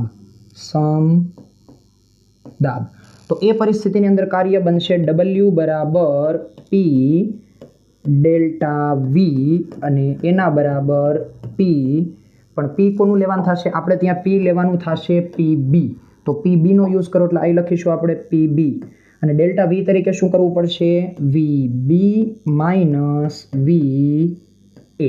તો બસ હવે કિંમતો લખી નાખો, એટલા ભાગનું કાર્ય મેળવી લો. તો W બરાબર હવે PB કેટલું છે? જો PB આવ્યું. PB કેટલું છે આપણી પાસે? 8 ગુણ્યા 10 ની ઉપર 4. એટલે 8 ગુણ્યા 10 ની ઉપર 4 into the bracket VB minus VA. VB કેટલું છે? 5 ગુણ્યા 10 ની માઇનસ 3 ઘાત. VA કેટલું છે? 2 ગુણ્યા 10 ની ઉપર માઇનસ 3 ઘાત. તો આપણે અહીં લખી શકીએ કે 5 માઇનસ 2 એને ગુણ્યા 10 ની ઉપર માઇનસ 3 ઘાત. તો એના ઉપરથી W બરાબર શું થઈ જશે? W બરાબર થશે 8. પછી 5 માઇનસ 2 એટલે કેટલા થઈ જશે? 3. તો એને ગુણ્યા કરી દઈએ 3 અને 10 ની ઉપર. આ છે 10 ની ઉપર 4 અને આ છે 10 ની ઉપર માઇનસ 3. તો 10 ની ઉપર થઈ જશે 1. 8 તેરીને કેટલા થશે? 24 અને 10 ની ઉપર 1 ઘાત એટલે કેટલું? 240 જૂલ. તો જો આપણા માટે AB પ્રક્રિયામાં તો કાર્ય થતું નથી, BC પ્રક્રિયામાં કાર્ય થાય છે. એટલે કેટલું કાર્ય થાય છે? 240. તો એકચ્યુઅલમાં A થી B સુધી કુલ કાર્ય આપણા માટે કેટલું થઈ ગયું? 240. અને A થી B પ્રક્રિયામાં કુલ ઉષ્માનો ફેરફાર કેટલો થઈ ગયો? 800. તો બસ એ પરિસ્થિતિમાં હવે આપણને કોણ મળી જાય? આંતરિક ઉર્જા. તો કે therefore આંતરિક ઉર્જા માટે શું લખવામાં આવશે? ડેલ્ટા ક્યુ એના બરાબર ડેલ્ટા યુ પ્લસ ડબલ્યુ. તો બસ હવે કિંમતો લખી નાખીએ. ડેલ્ટા ક્યુ કેટલું છે? 800 એના બરાબર ડેલ્ટા યુ આપણને ખબર નથી, કાર્ય કેટલું છે? 240. તો આનું તમે સાદું રૂપ આપશો એટલે ડેલ્ટા યુ બરાબર શું થઈ જશે? 800 minus 240. 800 minus 240. therefore delta U બરાબર થશે 800 માઇનસ 240 નો જવાબ કેટલો આવશે? 560. એટલે જવાબ કેટલો આવશે? 560 જૂલ. તો આમાંથી કયો વિકલ્પ મેચ થઈ શકે? 560 560 560 એટલે વિકલ્પ એ. તો આ આપણા માટે થઈ ગયો આન્સર. તો જો ઉપયોગ થયો પ્રથમ ક્રમના નિયમનો, પણ પ્રથમ ક્રમના નિયમનો ઉપયોગ કરવા માટે એને તમને વ્યવસ્થા કોની આપી? ગ્રાફની. અને જો ગ્રાફની અંદર તમે સાદા ખ્યાલ તમે ન ધરાવતા હોય તો આ પ્રક્રિયામાં છે પ્રશ્ન પ્રથમ ક્રમના નિયમનો, પણ છતાંય તમારા માટે કેવો સાબિત થશે? અઘરો. બસ એટલે આવી બધી બાબત ધ્યાનમાં રાખવાની છે. ફરી પાછો આપણા માટે ગ્રાફનો જ ક્વેશ્ચન આવે છે. આકૃતિમાં દર્શાવ્યા મુજબ બંધ વર્તુળમય માર્ગે થતી ચક્રીય પ્રક્રિયામાં વાયુતંત્ર વડે ચક્ર દીઠ શોષાતી ઉષ્મા ઉર્જા, એટલે આપણે શું મેળવવાની છે? અહીંથી આપણે મેળવવાની છે ડેલ્ટા ક્યુ એના બરાબર ક્વેશ્ચન માર્ક. હવે મેં તમને ઓલરેડી એવું સમજાવેલું હતું કે જ્યારે શબ્દ પ્રયોગ કેવો થતો હોય? ચક્રીય પ્રક્રિયા. ચક્રીય પ્રક્રિયા એટલે કે પ્રક્રિયા જ્યાંથી શરૂ થાય ત્યાં જ બંધ થઈ જાય. તો માની લો કે તમે વિચારો પ્રક્રિયા અહીંથી શરૂ થઈને અહીંથી ફરી પાછી આવીને ક્યાં આવી ગઈ? આયા. તો આપણા માટે બંધ વર્તુળમય પ્રક્રિયા છે એટલે એ પરિસ્થિતિમાં હંમેશા આંતરિક ઉર્જાનો ફેરફાર શું થાય? શૂન્ય. એટલે આંતરિક ઉર્જા તો આપણા રસ્તામાંથી વહી ગઈ. આપણે શું લખીશું? ચક્રીય પ્રક્રિયા હોવાથી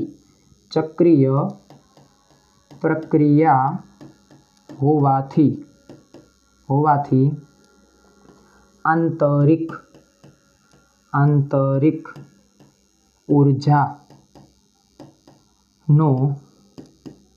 ફેરફાર શૂન્ય. therefore આપણે એવું કહી શકીએ કે ડેલ્ટા યુ બરાબર કેવું થઈ ગયું? 0. તો હવે તમે પ્રથમ ક્રમના નિયમનો વિચાર કરો તો પ્રથમ ક્રમના નિયમ ઉપરથી ડેલ્ટા ક્યુ બરાબર શું લખવામાં આવે? Delta you plus W. હવે ચક્રીય પ્રક્રિયા છે એટલે એ કારણથી ડેલ્ટા યુ તો કેવો થઈ જાય છે? 0.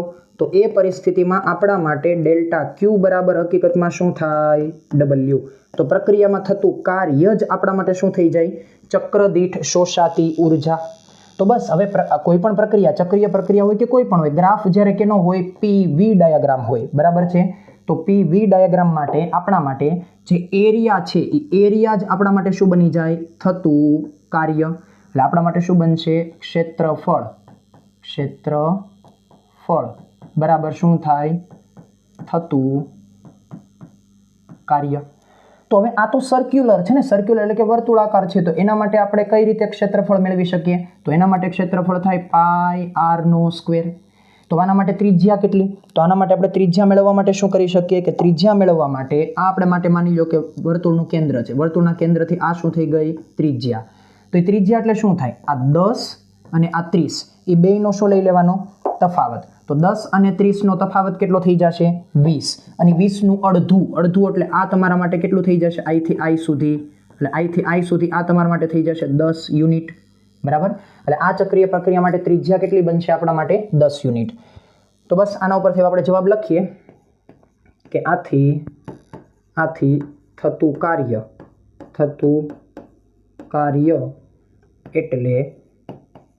એટલે શોષાતી ઉષ્મા. તો બસ હવે ગ્રાફના એરિયા માટે, એરિયા એટલે કે ક્ષેત્રફળ માટે, તો ક્ષેત્રફળ બરાબર શું થાય છે? પાઈ r સ્ક્વેર. હવે પાઈ એમનેમ રાખો, r ત્રિજ્યા. હવે ત્રિજ્યાનો ફેરફાર કેટલો થાય છે? તો કે ત્રિજ્યાના ફેરફાર માટે જે પ્રમાણે કહેલું છે એ પ્રમાણે કે આ 30 અને 10નો ફેરફાર, તો પહેલાં તો આપણે લખીશું કે આ 30 માઇનસ 10 અને એને ભેગા કેટલા કરવા પડશે 2, પણ આ છે શું કિલો પાસ્કલ. કિલો પાસ્કલ એટલે થઈ જશે 10 ની ઉપર 3 ઘાત પાસ્કલ અને એને ગુણ્યા શું આવે છે કદ લીટરમાં, તો એના બરાબર શું થશે પાઈ એઝ ઇટ ઇઝ. હવે જો 30 માઇનસ 10 એટલે કેટલા થઈ જશે 30 માઇનસ 10 એટલે આપણા માટે થઈ જશે 20 અને 20 ભાગ્યા 2 એટલે આ થઈ ગયા 20 એને ભાગ્યા 2 અને એને ગુણ્યા આવશે 10 ની ઉપર માઇનસ 3 ઘાત અને આ કિલો ઓકે માઇનસ ને પ્લસ કરીશું 10 ની ઉપર પ્લસ 3 ઘાત પાસ્કલ ઇન્ટુ લીટર એના બરાબર. હવે આ થઈ જશે આપણા માટે 10 અને પાઈ આરનો સ્ક્વેર છે, જે ખાસ ધ્યાન રાખજો પાઈ આરનો સ્ક્વેર છે, અહીંયા પણ આરનો સ્ક્વેર છે એટલે આ થઈ ગયું પાઈ અને આ થઈ ગયું 10 એનો થઈ ગયો અહીંયા સ્ક્વેર. હવે આટલું જે ટર્મ તમને આપેલું છે આટલું જે ટર્મ 10 ની ઉપર 3 ઘાત પાસ્કલ ઇન્ટુ લીટર, આને કહેવામાં આવશે 1 જૂલ. એને શું કહેવામાં આવશે 1 જૂલ, એને કહીશું 1 જૂલ. અથવા એવું ધ્યાન રાખો કે પાસ્કલ ઇન્ટુ લીટર શું થાય પાસ્કલ ઇન્ટુ લીટર, તો પાસ્કલ ઇન્ટુ લીટર થાય 10 ની ઉપર માઇનસ 3 ઘાત જૂલ. પણ અહીંયા તમને શું આપેલું છે કિલો પાસ્કલ. કિલો પાસ્કલ એટલે જો પાસ્કલ ઇન્ટુ લીટર બરાબર થાય 10 ની ઉપર માઇનસ 3 ઘાત અને એની સાથે તમે એક્સ્ટ્રા કોને જોડો કિલો. કિલો એટલે 10 ની ઉપર 3 ઘાત, તો 10 ની ઉપર આ 3 ઘાત 10 ની ઉપર માઇનસ આ 3 ઘાત, બે કેન્સલ આઉટ થઈ જાય એટલે કિલો પાસ્કલ ઇન્ટુ લીટર બરાબર શું થઈ જશે 1 જૂલ. એટલે આ વસ્તુ આપણે ધ્યાનમાં રાખવાની છે કે આનો પછી બીજો સંબંધ તમને હજી શું લખાઈ દઉં કે કિલો પાસ્કલ ઇન્ટુ લીટર એના બરાબર શું થઈ જશે 1 જૂલ. તો ગમે તે સંબંધ આપણને પૂછવામાં આવે આપણને ખ્યાલમાં રહેવો જોઈએ. તો આના માટે હું અહીં લખી દઉં છું જૂલ જે, તો આપણા માટે કઈ રીતે વિકલ્પ આપેલા છે ઓકે 10 આવું જ કંઈક વિકલ્પ આપેલ છે 10 નો સ્ક્વેર અને પાઈ આન્સર આવશે જૂલમાં. આ થઈ ગયું તમારા માટે ચક્ર દીઠ શોષાતી ઉષ્મા, કારણ કે આટલું તમારા માટે કાર્ય થાય છે તો કાર્ય જ તમારા માટે શું છે ઉષ્માનો મુદ્દો, એટલે આન્સર શું આવશે 10 નો સ્ક્વેર પાઈ જૂલ. તો આન્સર શું આવે છે 10 સ્ક્વેર પાઈ જૂલ. તો જો પ્રશ્ન કઈ રીતે તમને પૂછ્યા કે ફરી પાછું એરિયા બેઝ ક્વેશ્ચન હતો, પણ એ એરિયા બેઝ ક્વેશ્ચન પૂછવા માટે એને કન્સેપ્ટનો ઉપયોગ એવી રીતે કરાવવામાં આવ્યો કે તમે જો એ બાબતને સારી રીતે સમજી શકો કે પ્રથમ ક્રમના નિયમમાં કઈ પ્રક્રિયાનો સ્વભાવ કેવો હોય તો તમને આ ખબર પડે. એટલા માટે મેં ઇનિશિયલી તમને એવું સમજાવેલું હતું કે તમને જે પ્રક્રિયા આપવામાં આવે એમાં જો તમારા માટે કોઈ ચક્રીય પ્રક્રિયાની ચર્ચા થાય તો કઈ રીતે તમારે એમાં આગળ વધવાનું છે અને ચક્રીય પ્રક્રિયા માટે આંતરિક ઉર્જાનો ક્લુ કેવી રીતે પકડવાનો છે. ફરી પાછું તમારી પાસે ગ્રાફ બેઝ ક્વેશ્ચન આવે છે. જોઈએ ગ્રાફ બેઝ ક્વેશ્ચનમાં ફરી પાછું શું પૂછવામાં આવેલું છે. એક થર્મોડાયનામિક તંત્રને એ સ્થિતિમાંથી ACB માર્ગે, હવે માર્ગ કયો આપેલો છે જો પહેલા તો એને આપેલી સ્થિતિ એ, આપણા માટે સ્થિતિ એ પ્રારંભિક થઈ ગઈ એટલે આપણા માટે સ્થિતિ એ શું થઈ ગઈ પ્રારંભિક. એ થી ક્યાં માર્ગે જવાનું છે ACB માર્ગે અને ક્યાં સુધી પહોંચવાનું છે B સ્થિતિ સુધી. તો ACB એટલે શું થયું A થી C થી B એટલે આ માર્ગ થઈ ગયો અને ત્યાં તમારે ક્યાં પહોંચવાનું છે B સુધી. એટલે પહેલો માર્ગ તમને આપવામાં આવ્યો ACB આ માર્ગ, આ આપણા માટે થઈ ગયો પ્રથમ માર્ગ, માર્ગ નંબર 1. પછી એમ કીધું કે પાછું B પરથી BDA માર્ગ, કયો માર્ગ કહેવામાં આવે છે BDA. તો હવે જો B ઉપર તો આપણે છીએ, B થી ક્યાં BDA એટલે આ રિટર્ન આવવું છે. હવે કયો માર્ગ થઈ ગયો આ માર્ગ, તો BDA માર્ગ એટલે આ આપણા માટે રિટર્ન આવવાનો માર્ગ થઈ ગયો માર્ગ નંબર 2. માર્ગે આકૃતિમાં દર્શાવ્યા પ્રમાણે એ સ્થિતિ પર લાવવામાં આવે છે તો પૂર્ણ ચક્ર દરમિયાન થતું પરિણામી કાર્ય. તો બટ ઓબ્વિયસ છે કે કાર્ય એટલે હંમેશા શું થતું હોય ગ્રાફ દ્વારા ઘેરાતું ક્ષેત્રફળ. તો ચક્રીય પ્રક્રિયામાં ગ્રાફ દ્વારા ઘેરાતું ક્ષેત્રફળ આટલા ભાગનું થાય છે. તો આપણે આગળ જ જે પ્રમાણે કન્સેપ્ટ યુઝ કરેલો હતો એ કે કાર્ય એટલે ગ્રાફ દ્વારા ઘેરાતું ક્ષેત્રફળ. તો આપણે શું લખીશું કે ચક્રીય પ્રક્રિયામાં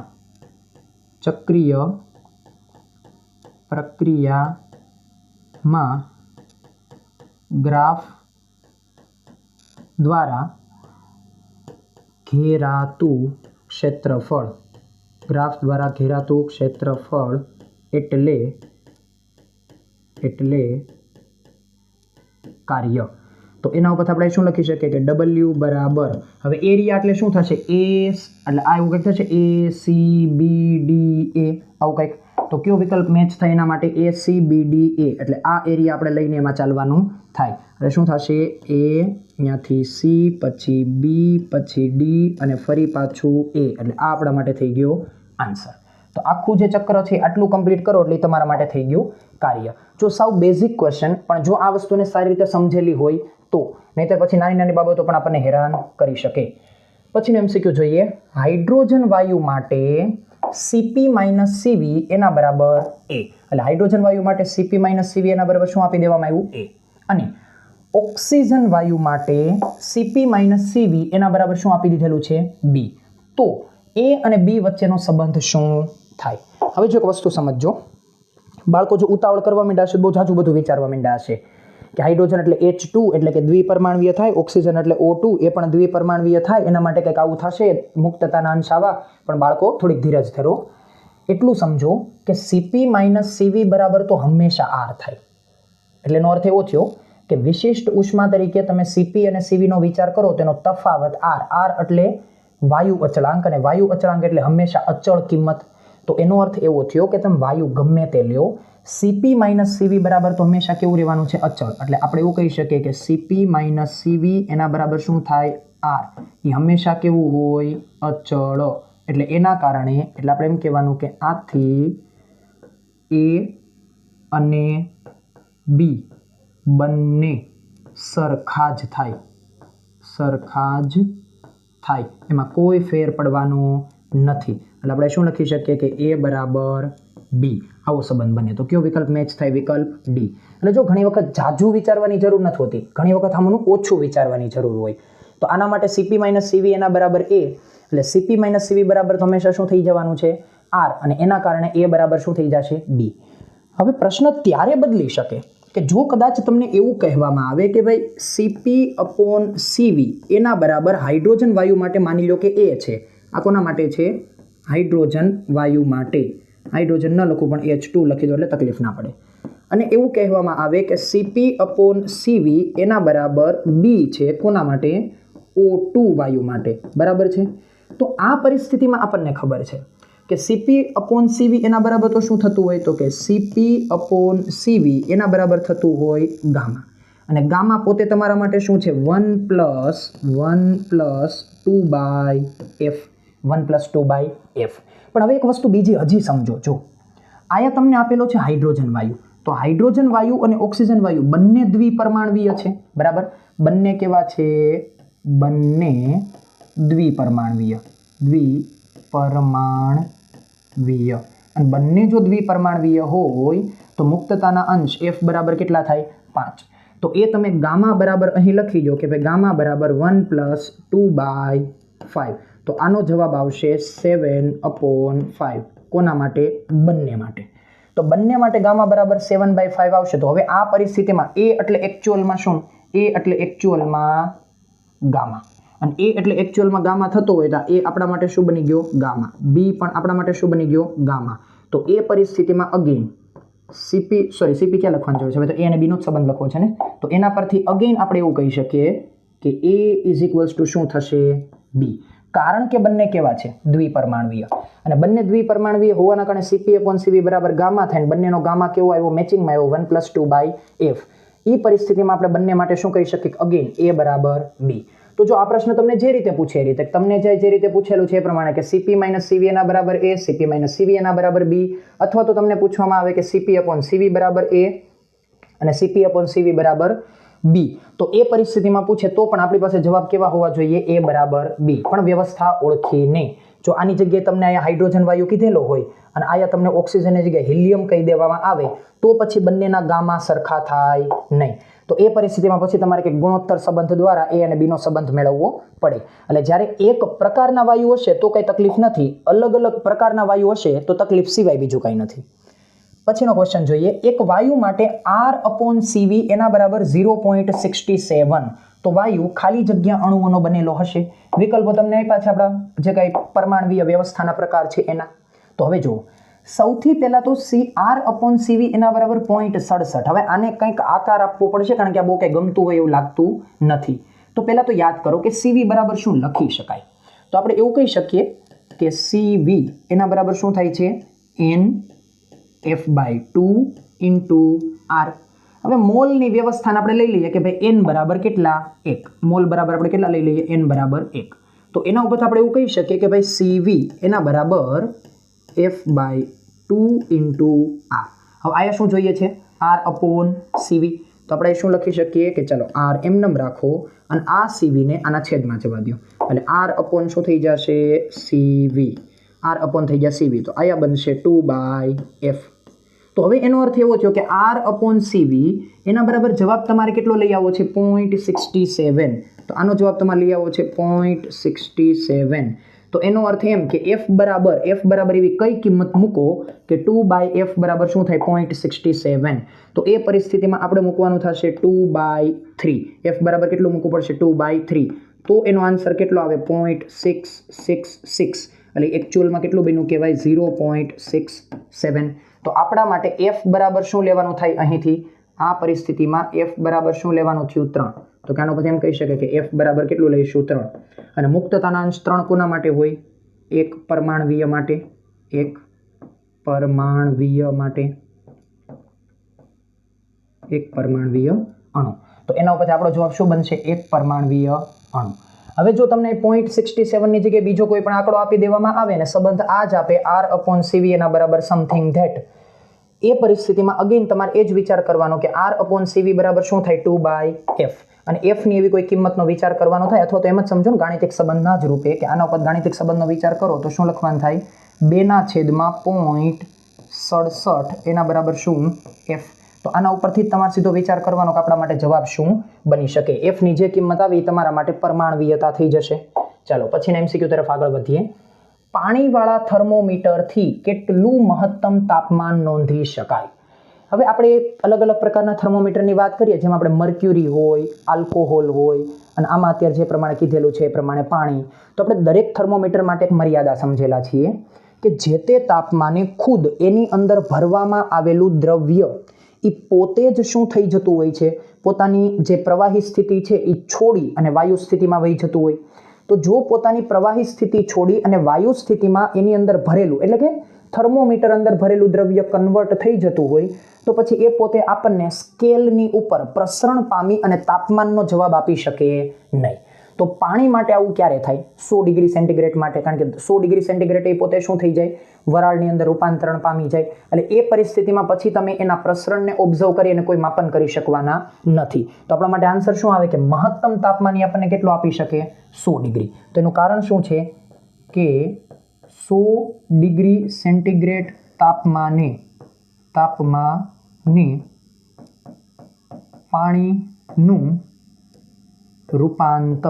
પાણીનું રૂપાંતર વરાળ અથવા તો બાષ્પમાં થાય છે. આથી તે પછી પાણી પ્રસરણ દ્વારા માપન આપી શકે નહીં. હવે જો આના માટે બીજો એક ઇન્ટરેસ્ટિંગ ટર્મ એ પણ બની શકે. ચાલો તમને એ તો કોઈ દિવસ ન ખબર હોય ને કે ભાઈ મર્ક્યુરી માટે એનું કેટલું એવું તાપમાન છે કે જ્યારે બાષ્પમાં રૂપાંતરણ પામે, આલ્કોહોલ માટે એવું કયું તાપમાન છે કે જેના કારણે ઈ બાષ્પમાં રૂપાંતરણ પામે. તો એ કે થોડું કે ગોખવાનું હોય, પણ છતાંય માનો કે તમને એને પ્રશ્ન પૂછવો છે કે આલ્કોહોલ કે મર્ક્યુરી દ્વારા બનેલા થર્મોમીટર છે તો એ મહત્તમ કેટલું તાપમાન આપણને માપીને આપી શકે. તો એના માટે ચાલો એ તમને આંકડાકીય પ્રશ્ન ન પૂછે, પણ તમને એવું પૂછી શકે કે એવી કઈ લિમિટ છે કે જે લિમિટ સુધી કોઈ પણ દ્રવ્ય થર્મોમીટરની અંદર કાર્ય કરી શકે. તો એની કઈ લિમિટ આવી ગઈ? એ પોતે બાષ્પ થવું જોઈએ નહીં. બાષ્પ એટલે કે એને પોતે ઉત્કલન બિંદુ સુધી પહોંચવું જોઈએ નહીં. એટલે કોઈ પણ દ્રવ્યનું ઉત્કલન બિંદુ એટલે એના દ્વારા બનેલા થર્મોમીટરની મહત્તમ મર્યાદા. આ આપણે ખાસ ધ્યાનમાં રાખવાનું કે કોઈ પણ માટે શું યાદ રાખવાનું છે? આપણે મહત્વની નોટ તરીકે આપણે લખીશું કે કોઈ પણ દ્રવ્યમાંથી બનેલા થર્મોમીટરની મહત્તમ ક્ષમતા, કોઈ પણ દ્રવ્યમાંથી બનેલા થર્મોમીટરની મહત્તમ ક્ષમતા તે દ્રવ્યની ઉત્કલન બિંદુ સુધી સીમિત હોય છે. એટલે તમને કોઈ પણ દ્રવ્ય આપેલું હોય, આપણે ધ્યાન એ રાખવાનું કે એનું ઉત્કલન બિંદુ, એના ઉત્કલન બિંદુ સુધી એ થર્મોમીટરની માપવાની મહત્તમ ક્ષમતા શું હોય? સીમિત હોય. બસ આપણે આટલું ધ્યાન રાખવાનું. એટલે બીજા કોઈ પણ દ્રવ્ય માટે આપણને પ્રશ્ન પૂછે ને તો આપણે આવી રીતે જવાબ દેવાનો છે. ચાલો પછીનો MCQ જોઈએ. સમતાપી સ્થિતિ એટલે એનો અર્થ શું? કે તાપમાનનો ફેરફાર કેવો થઈ ગયો? શૂન્ય.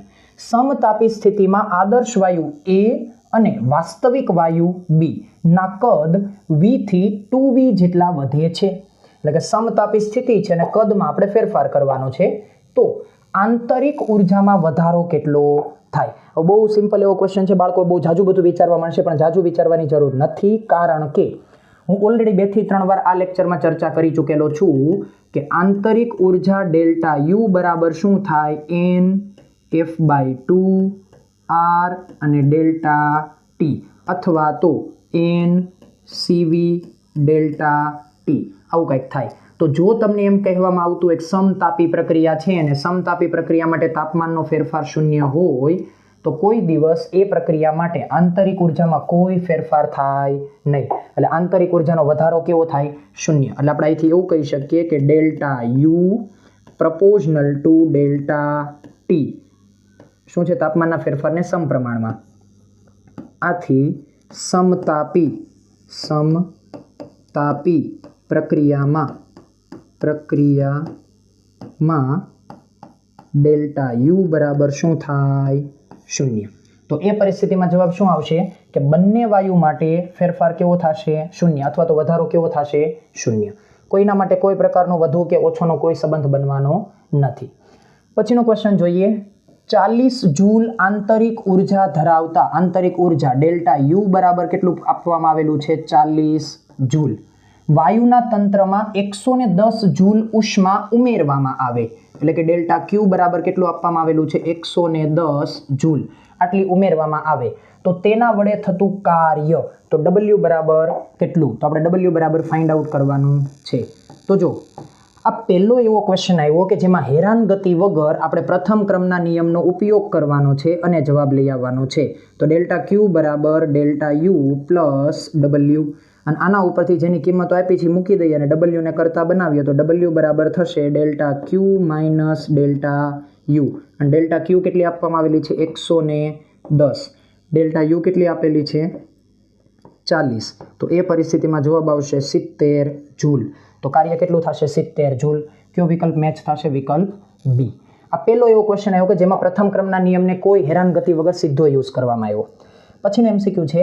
નીચેનામાંથી કયું થર્મોડાયનેમિક વિધેય નથી?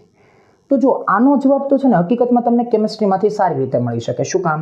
કારણ કે તમે ફિઝિક્સના થર્મોડાયનામિક્સની અંદર કોઈ પણ પ્રકારના થર્મોડાયનામિક વિધેયને ભણતા નથી. એટલે કે જે તમારા માટે ગિબ્સ ફ્રી એનર્જી એટલે કે ગિબ્સ મુક્ત ઉર્જા છે, પછી આંતરિક ઉર્જા છે, પછી જે તમે એન્થાલ્પીની વાત કરો છો, પછી એક આવે છે હેલ્મહોલ્ટ્ઝ ફ્રી એનર્જી, પણ કદાચ આઈ થિંક કે તમારા માટે કેમિસ્ટ્રીમાં એ લેવલે આપેલી નથી. તો આ બધા જે છે ને એ થર્મોડાયનામિક વિધેય છે. એકમાત્ર થયેલું કાર્ય થર્મોડાયનામિક વિધેય નથી. એ થર્મોડાયનામિક એક રાશિ તરીકે આપણે ઉપયોગમાં લઈએ છીએ, બાકી થર્મોડાયનામિક વિધેય તરીકે લેવામાં આવતું નથી. કારણ કે કાર્ય તો તમે એવું સમજી શકો ને કે કાર્ય કેની અંદર હોવાનું છે? આપણે મિકેનિક્સમાં હોવાનું છે, પણ મિકેનિક્સના કાર્યની વ્યાખ્યા અને સમીકરણ અલગ હોય, જ્યારે કે થર્મોડાયનામિક્સના કાર્યની વ્યાખ્યા અને સમીકરણ અલગ હોય. પણ કાર્ય એવું નથી કે માત્ર થર્મોડાયનામિક્સમાં આવ્યું. જ્યારે કે આપણે જે આંતરિક ઉર્જાની વાત કરીએ, ગિબ્સ ઉર્જાની વાત કરીએ, એન્થાલ્પીની વાત કરીએ, હેલ્મહોલ્ટ્ઝ ફ્રી એનર્જીની વાત કરીએ, આ બધા એવા છે કે જે માત્ર થર્મોડાયનામિક્સની બ્રાન્ચમાં જ આવે, બીજે કે આવવાના નથી. તો થયેલું કાર્ય છે થર્મોડાયનામિક વિધેય નથી, બાકીની બધી ટર્મ થર્મોડાયનામિક વિધેય છે. ચાલો પછીનો MCQ જોઈએ. એક પરમાણ્વિક આદર્શ વાયુની સમોષ્મી પ્રક્રિયા માટે દબાણ અને તાપમાનનો સંબંધ. જો શું આપેલો હોય? P proportional to T⁻⁻C. તો C બરાબર ખાલી જગ્યા. હવે જો શું કીધેલું છે તમને? એક પરમાણ્વીય કહેલું છે એટલે એના માટે F ડિગ્રી ઓફ ફ્રીડમ કેટલા થઈ જશે? 3.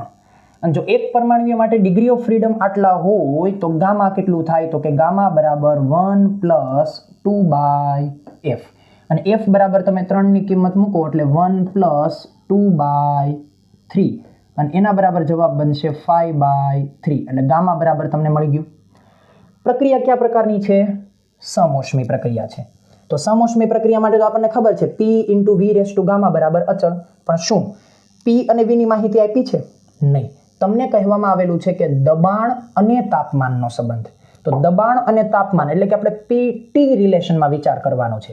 અને એ સંબંધ શું આપવામાં આવેલો છે તો કે p ∝ t⁻⁻c. તો આપણે c ની કિંમત મેળવવાની છે કે c બરાબર શું થાય. તો જે ટર્મ આપણે આગળ યુઝ કરેલી હતી એ ટર્મનો ફરી પાછો ઉપયોગ કરશું. ત્યારે તમને એ ટર્મ આપીને દાખલો ગણાવ્યો તો અત્યારે તમને એ ટર્મ આપીને શું કરવામાં આપેલું છે કે c ની કિંમત શું થશે. તો પહેલા તો એ યાદ કરો કે સમોષ્મી પ્રક્રિયા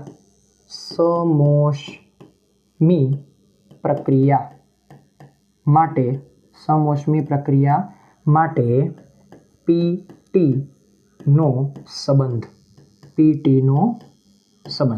તો આપણે PT નો સંબંધ શું લખેલો હતો? P ઉપર લખેલું હતું 1 - ગામા, T ઉપર લખેલું હતું ગામા અને એના બરાબર થતું હતું અચળ. પણ આપણે જો એક તરફ બેયનો ગુણાકાર નથી જોતો, આપણે બેયની વચ્ચે કેવી નિશાની જોઈએ છે?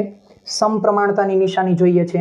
તો બેયની ઉપર સમપ્રમાણતાની નિશાની તમારે જોઈતી હોય તો બેયને પહેલા તો વિરુદ્ધ દિશામાં મોકલી દો. P ને ડાબી બાજુ રાખો, T ને જમણી બાજુ કરો. એટલે આનો ઉપર આપણે શું લખી શકીએ? P એના ઉપર 1 - ગામા સમપ્રમાણ લખું છું અને 1/છેદમાં લખું છું T ઉપર ગામા. એટલે કે આને તમે ક્યાં મોકલો છો? જમણી બાજુ છેદમાં. તો હવે એ પરિસ્થિતિની અંદર મારે તો T ને હજી અંશમાં લઈ જવું પડે એમ છે. એટલે હું એને અંશમાં લઈ જશે એટલે શું વ્યવસ્થા ગોઠવાશે? P એને ઉપર 1 - ગામા સમપ્રમાણ T ની ઉપર -ગામા. આ ટર્મ ઉપર જશે એટલે ઘાત કેવી થઈ જશે? માઇનસ. હવે આપણે તો P ની ઉપર એક જ ઘાત જોઈએ છે. શું કામ? જો અહીંયા તમને P ની ઉપર માત્ર એક ઘાત આપેલી છે. તો તમારી પાસે T ઉપર જે આવે એ બધાને તમે કોની સાથે કમ્પેર કરી શકો? C સાથે. એટલે હવે તમે શું કરશો? જેમ આગળ સમજાવ્યું હતું એમ કે માનો કે P નો વર્ગ છે એવું થોડીક વાર માટે માની લો. આ P નો શું છે? વર્ગ. તો મારે વર્ગને દૂર કરવો હોય તો બે તરફ શું લેવું પડે? વર્ગમૂળ લેવું પડે. એટલે બે તરફ કેવી ઘાત લખવી પડે? 1/2 1/2.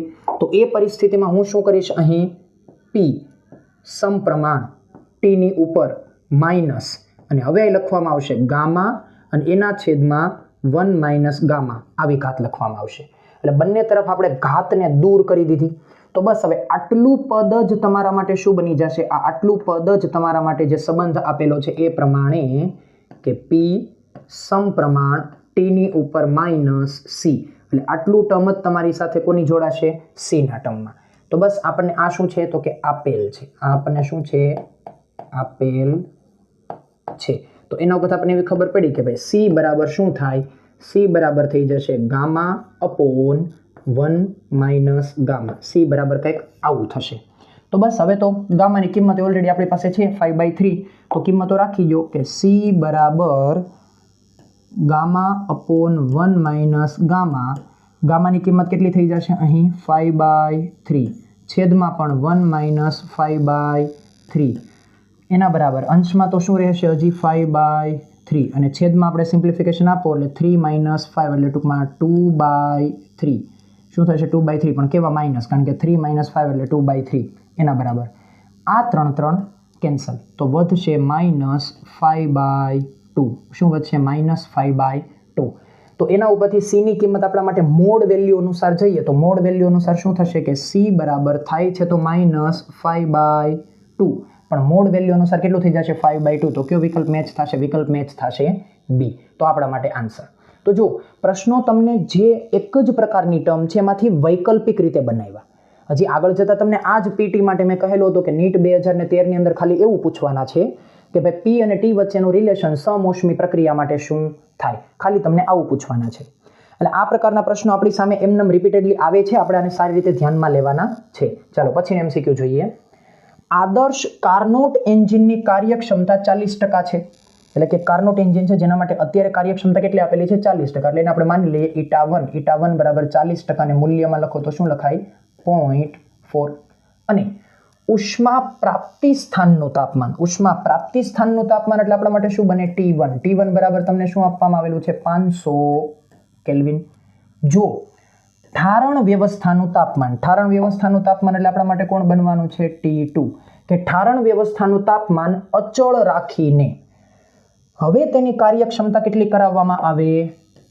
50%. એટલે કે હવે બીજો કેસ બનાવ્યો કે જેમાં તમારી η2 બરાબર કેટલું બનાવી દેવાનું છે? 0.5. તો ઉષ્મા પ્રાપ્તિ સ્થાનનું તાપમાન કેટલું રાખવું પડે?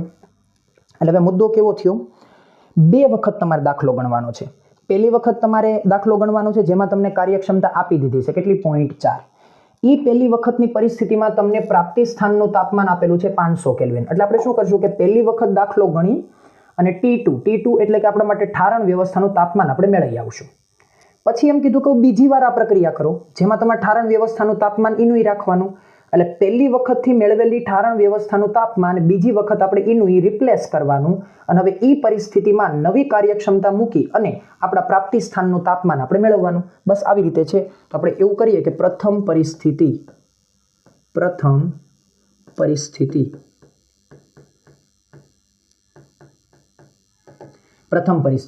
તો પ્રથમ પરિસ્થિતિમાં η1 એના બરાબર શું થશે? 1 - T2/T1. તો પહેલી પરિસ્થિતિમાં તમને કાર્યક્ષમતા કેટલી આપવામાં આવેલી છે? 0.4.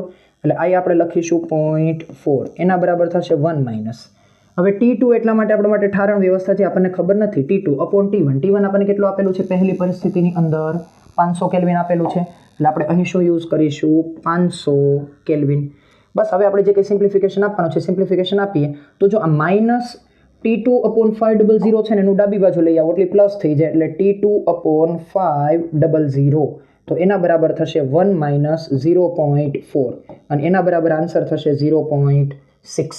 તો બસ હવે એના ઉપરથી આપણે એવું કહી શકીએ કે T2 એના બરાબર કેટલું? તો કે T2 બરાબર થશે 500 એને ગુણ્યા 0.6.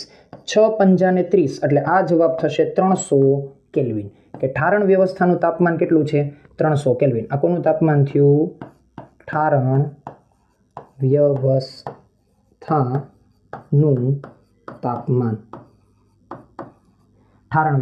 તાપમાન. તો હવે આ જે ઠારણ વ્યવસ્થાનું તાપમાન છે બીજી પરિસ્થિતિમાં લઈ લો. હવે આપણા માટે કોણ આપેલી છે? હવે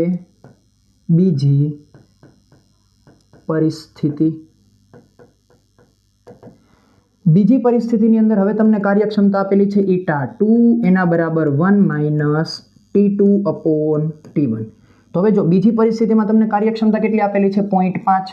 તો આપણે કાર્યક્ષમતા લખીએ 0.5 એના બરાબર 1 - બીજી પરિસ્થિતિમાં ઠારણ વ્યવસ્થાનું તાપમાન તો એનું રાખવાનું છે કારણ કે જો તમને કહેલું છે કે ઠારણ વ્યવસ્થાનું તાપમાન અચળ જાળવીને તો અહીંયા કેટલું લખવામાં આવશે? 300. અને હવે આપણા માટે સોર્સ એટલે કે ઉદ્ગમ અથવા તો આપણા માટે પ્રાપ્તિ સ્થાન છે એનું તાપમાન અનનોન છે.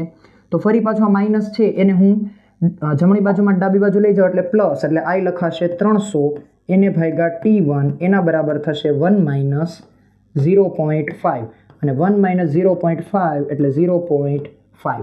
તો એના ઉપરથી આપણે એવું કહી શકીએ કે ચાલો 0.5 છે ને એને આપણે હજી કહી દઈએ કે 1/2 છે. બરાબર.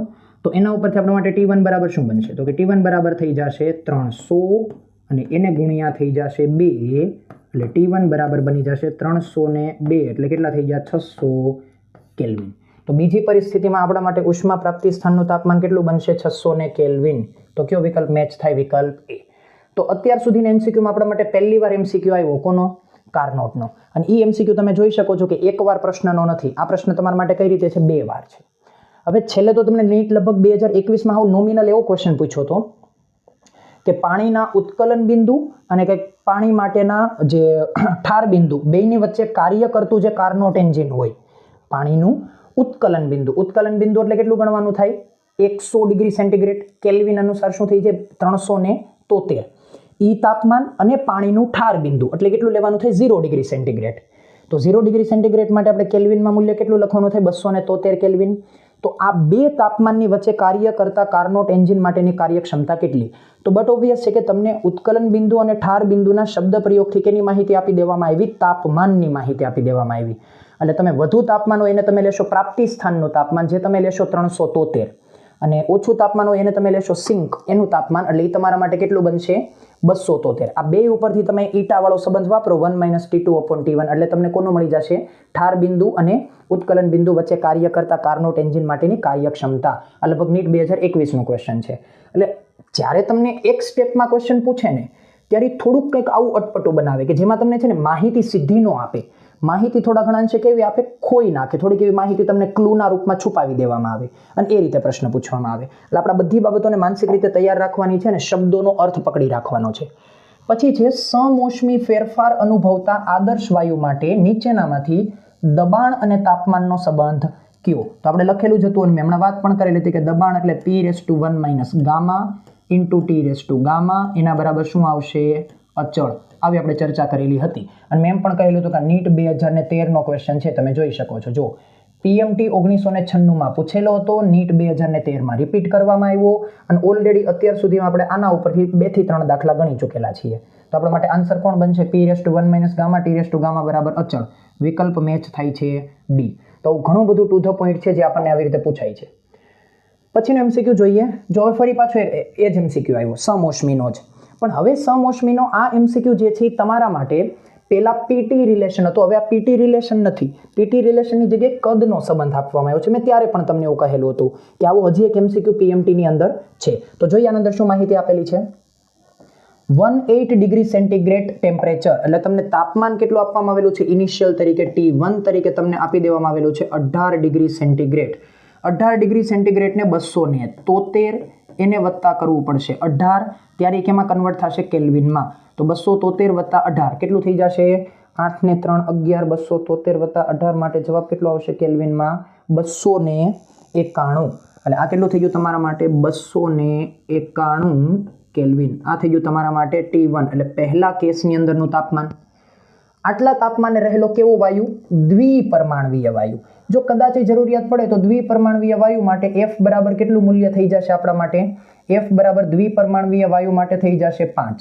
અને જો F બરાબર 5 થતું હોય તો ગામા બરાબર શું થાય? તો કે ગામા બરાબર 1 + 2/F. અને 1 + 2/F અનુસાર આ કિંમત કેટલી બનશે? 1 + 2/F. F એટલે કેટલું થઈ જશે? 5. તો આ થઈ જશે 7/5. જો આમાં તમારા માટે ટાસ્ક એ વધી ગયું કે તમારે ગામાની કિંમત મેળવવી પડી. જ્યારે કે પહેલો દાખલો આપણે હતો ને અંદર ગામાની કિંમત તમને આપી દેવામાં આવેલી હતી. તો આ પરિસ્થિતિ છે એમાં એવું કહેલું છે કે સમોષ્મી સંકોચન થાય છે અને મૂળ કદના, જો હવે માહિતી કોની છે? કદની છે કે મૂળ કદના 1/8 ભાગનું કદ થાય છે. એટલે એવું સમજી લો કે V1 બરાબર તમને આપેલું છે V અને V2 બરાબર તમને આપી દેવામાં આવેલું છે V/8. 8મા ભાગનું કદ થાય છે. તો સંકોચન થયા પછી તેનું તાપમાન કેટલું? તો બસ હવે આપણે જે કીધેલું હતું એ જ પ્રમાણે VT રિલેશન, એટલે આપણે કહીશું VT સંબંધ પરથી. તો VT સંબંધ માટે આપણે શું લખેલું હતું? V અને T માટે તો Tm અને V⁻⁻1. P માટે શું આવતું હતું? 1 - ગામા અને V માટે શું આવે છે? ગામા-1. એટલે Tm ઇન્ટુ V ની ઉપર ગામા-1 એના બરાબર શું થઈ જશે? અચળ. તો બસ હવે આ પરિસ્થિતિ ઉપર આપણે 2 વાર લખો એટલે T1 V1 n⁻⁻1 એના બરાબર T2 V2 n⁻⁻1. હવે ઓલામાં જે પ્રમાણે કરેલો હતો એ જ પ્રમાણે T2/T1 કરી નાખો. T2/T1 એટલે T2 ને ત્યાં રાખ્યા, T1 ને આપણે આ તરફ લઈ ગયા. તો એ પરિસ્થિતિમાં શું બનશે આપણા માટે? T2/T1. તો આયા બની શકશે હવે V1/V2 V1/V2 અને એના ઉપર આયા બનશે ગામા-1. V1/V2 એના બરાબર શું થઈ જશે? ગામા-1. હવે એ પરિસ્થિતિની અંદર આપણે જે કઈ કિંમતો છે કિંમતો મૂકીએ તો T2 આપણે મેળવવાની છે. બરાબર છે? ઓકે, ચાલો સૌથી પહેલા તો છે ને ગામા-1ની ટર્મનું ક્લેરિફિકેશન લઈએ. તો ગામા-1 અહીં શું થઈ જશે? આપણી પાસે છે 7/5. ગામા શું છે? 7/5. તો એનું સમાધાન આપીએ એટલે આપણે બધાની કિંમતો રાખીએ તો આ લખીએ પહેલા T2. T1 કેટલું આપેલું છે? 291 એના બરાબર. જો પહેલા કેસમાં કદ કેટલું? પહેલા કેસમાં માની લીધું કદ આપણે V. બીજા કેસની અંદર કદ 8મા ભાગનું એટલે V/8 અને ઘાત એના ઉપર ગામા. ગામા આપણી પાસે કેટલો છે? 7/5. એટલે આયા થશે 7/5 - 1. તો આનું હવે તમે સાદું રૂપ આપો એટલે શું ટર્મ બની શકશે? તો કે T2 એના છેદમાં 291 એના બરાબર હવે જો v અને v કેન્સલ, છેદનો છેદ ક્યાં જશે? અંશમાં, એટલે 8ની ઉપર અહીંયા આવશે 8. હવે આ ઘાત કેટલી થશે? અહીંયા 7/5 - 1 એટલે 7 - 5/5 એટલે થઈ જશે 2/5. ઘાત કેટલી થઈ જશે? આ 2/5. તો ઘાત આપણે લખી શકીએ 2/5. તો એ પરિસ્થિતિની અંદર હવે t2 ને કરતા બનાવો તો આપણે લખી શકીએ t2 એના બરાબર 291 ઇન્ટુ 8 એના ઉપર કેટલી? 2/5. હવે આપણે આમ તો એક કાર્ય કરવું જોઈએ કે હાથે કરી અને હેરાન થવું એના કરતાં 8નો સ્ક્વેર છે તો 8ના સ્ક્વેરને આપણે શું કરી દઈએ? 88 ને 64 એટલે 8ના વર્ગ તરીકે લખી નાખીએ અહીંયા 64 અને વર્ગ નીકળી જાય એટલે ઘાત માત્ર કેટલી લખવાની થાય? 1/5. તો આ રીતની પરિસ્થિતિ આપણી માટે વધશે. બસ હવે આપણા માટે તો એક જ સમાધાન છે, બે તરફ લોગ લેવો. તો બે તરફ હવે લોગ લેશો એટલે શું લખી શકાશે? લોગ t2 એના બરાબર લોગ ગુણાકાર અનુસાર સરવાળામાં કન્વર્ટ કરીએ તો લોગ 291 વત્તા ઘાત આગળ જ લઈ લઈએ, એક સાથે કાર્ય કરીએ 1/5 અને લોગ 64. તો બસ હવે આ પરિસ્થિતિમાં બધાની કિંમતો મૂકો. લોગ t2 291નો લોગ, તો 291નો લોગ શું થાય છે? 2.4639 2.46 અને 39 વત્તા 1/5 અને 64નો લોગ શું થાય છે? 64નો લોગ 1.8062 એનો લોગ થશે 1.8062 આવો કંઈક લોગ થાય છે. તો હવે આના ઉપરથી બેનું સમાધાન આપી દો એટલે લોગ t2 એના બરાબર આ જે કંઈ પણ આનું બધી વ્યવસ્થાઓ ગોઠવાય છે એ અનુસાર સિમ્પ્લિફિકેશનથી આન્સર કેટલો બને છે? 2.4639. આ પહેલી ટર્મ આપણે એમનેમ રાખીએ 2.4639 અને આ જે 1.8062 છે ડિવાઇડેડ બાય 5 એનો આન્સર બનશે 0.3612. આનો આન્સર બને છે 0.3612 અને આના ઉપરથી જવાબ બનશે લોગ t2 એના બરાબર આ બેનો સરવાળાનો જવાબ આપણી પાસે બનીને આવે છે 2.8251 2.8251 અને આના ઉપરથી હવે બે તરફ તમે એન્ટીલોગ લો. એન્ટીલોગ કોનો? લોગ t2 નો એના બરાબર એન્ટીલોગ કોનો? 2.8251. તો આયાથી તો આપણને ખબર એન્ટીલોગ અને લોગ કેન્સલ આઉટ એટલે સીધું ટર્મ બનશે t2 અને t2 બરાબર 2.8251નો એન્ટીલોગ શું થાય છે? 668.4 668.4 કેલ્વિન આવું કંઈક બને છે. પણ આપણને જો બધા વિકલ્પ ડિગ્રી સેન્ટીગ્રેડમાં આપ્યા તો અગેન આપણે ડિગ્રી સેન્ટીગ્રેડમાં જવું હોય તો ડિગ્રી સેન્ટીગ્રેડ માટે કઈ રીતે જઈ શકાશે?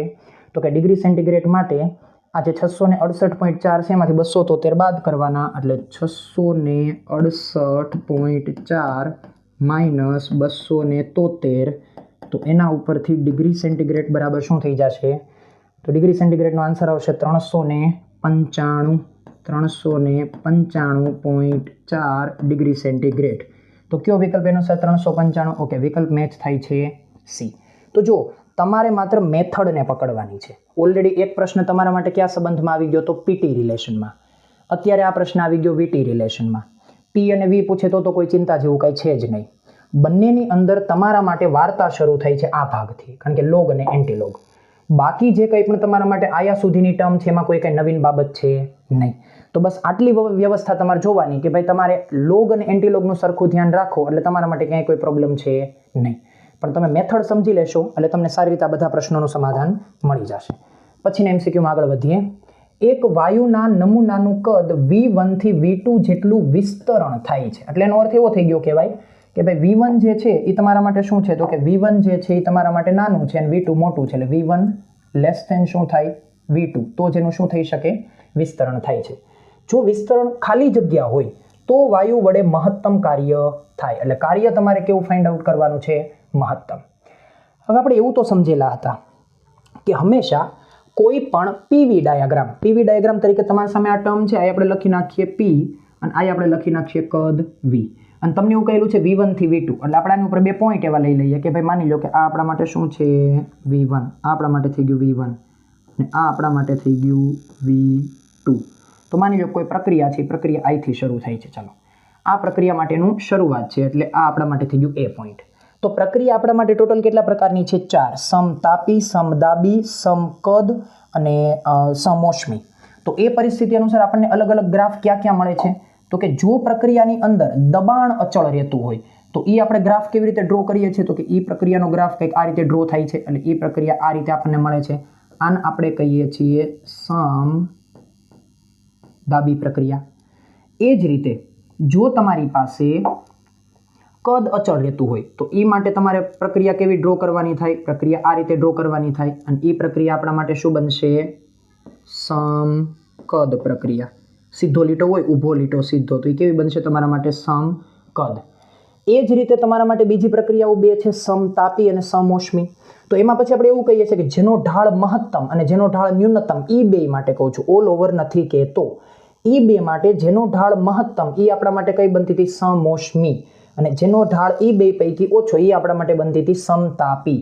તો એ પરિસ્થિતિની અંદર હવે આપણે કેનો વિચાર કરીએ? એક આપણે વિચાર કરીએ ઓછા ઢાળવાળો, તો આ આપણા માટે ઓછા ઢાળવાળી પ્રક્રિયા થઈ. તો આ આપણા માટે બનશે સમતાપી. અને જેનો ઢાળ વધુ હોય એ આપણા માટે કેવી બનશે? સમોષ્મી. બરાબર છે. તો એ પરિસ્થિતિમાં આપણા માટે સમોષ્મી કોણ બની શકે? તો કે સમોષ્મી આવી કંઈક પ્રક્રિયા બની શકે. આ આપણા માટે થઈ ગઈ સમોષ્મી. તો જો હવે તમને એટલી તો ખબર છે કે આ ડાયાગ્રામની અંદર એટલે કે પીવી ગ્રાફમાં ક્ષેત્રફળ શું આપે? કાર્ય આપે. બરાબર. પીવી ડાયાગ્રામમાં આપણને ક્ષેત્રફળ શું આપે? કાર્ય. તો તમે એવું જોઈ શકો કે આપણે બધાને આપણે એન્ડિંગ એમ થાય છે કે બી ઉપર એન્ડિંગ થાય છે વિચારીએ તો બધા માટે એન્ડિંગ પોઈન્ટ આપણે ક્યાં લઈ લઈએ? બધાના એન્ડિંગ પોઈન્ટ લઈ લઈએ બી. તો એ પરિસ્થિતિમાં દરેક ગ્રાફનું ક્ષેત્રફળ તમે કઈ રીતે મેળવશો? તો કે જો આ ઊભા લીટા તરીકે AB, તો AB ગ્રાફ તો ઊભો લીટો છે એટલે એના દ્વારા થતું કાર્ય તો કેવું લેવાનું થાય? 0, કારણ કે એમાં કોઈ પણ એરિયા કવર થતો નથી. પછી તમે AB નો વિચાર કરો તો જો AB માટે એરિયા એટલે કેટલું? આ A અને આ B, આટલો એરિયા તમારી એની અંદર લેવાનો થાય. તો સૌથી વધુ એરિયા તમને કોણ આપી શકે છે? સૌથી વધુ એરિયા તમને આપે છે AB. AB એટલે કઈ પ્રક્રિયા થઈ કહેવાય? સમદાબી. તો સમદાબી માટે સૌથી વધુ એરિયા મળે છે. એટલે સૌથી મહત્તમ કાર્ય પણ તમને કોણ આપશે? સમદાબી પ્રક્રિયા. એટલે આન્સર કયો આવી ગયો? સમદાબી. પણ છતાંય હજી તમારે કમ્પેરિઝન કરવું હોય તેટલું વિચારી લો. જો હવે તમે વિચારો સમતાપી પ્રક્રિયા. તો સમતાપી પ્રક્રિયા માટે શું થશે? આ આપણા માટે A અને આ આપણા માટે B. તો જો એનો એરિયા માત્ર આટલો આવવામાં આવશે. ઓલા કરતા આટલો શું થઈ ગયો? ઓછો થઈ ગયો પહેલા કરતા. તો એ પરિસ્થિતિની અંદર સમતાપી પ્રક્રિયામાં જે કાર્ય થાય એ કાર્ય તમારા માટે સમદાબી જે છે એના કરતા કેવું હોય? ઓછું હોય. અને સમોષ્મીમાં તો આપણે આટલું જ લેવાનું થશે, આટલા ટર્મનું. એટલે એ કાર્ય જે છે આગળના બંને કરતા પણ કેવું આવશે? ઓછું આવશે. તો આપણે આના ઉપરથી કાર્યનો છે ને ક્રમ લખી શકીએ કે આપણે એવું કહી શકીએ કે સમદાબી પ્રક્રિયા માટે ક્ષેત્રફળ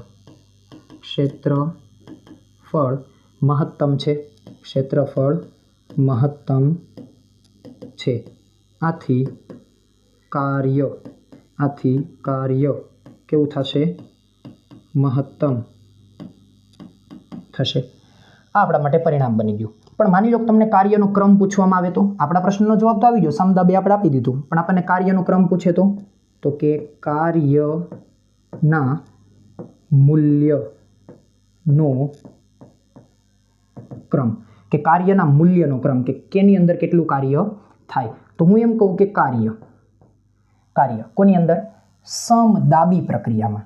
કાર્ય કોની અંદર? સમદાબી પ્રક્રિયામાં. એ સૌથી વધુ, એટલે સૌથી વધુ આવશે એટલે ગ્રેટર કહેશું. એનાથી ઓછું કાર્ય કેમાં થાય?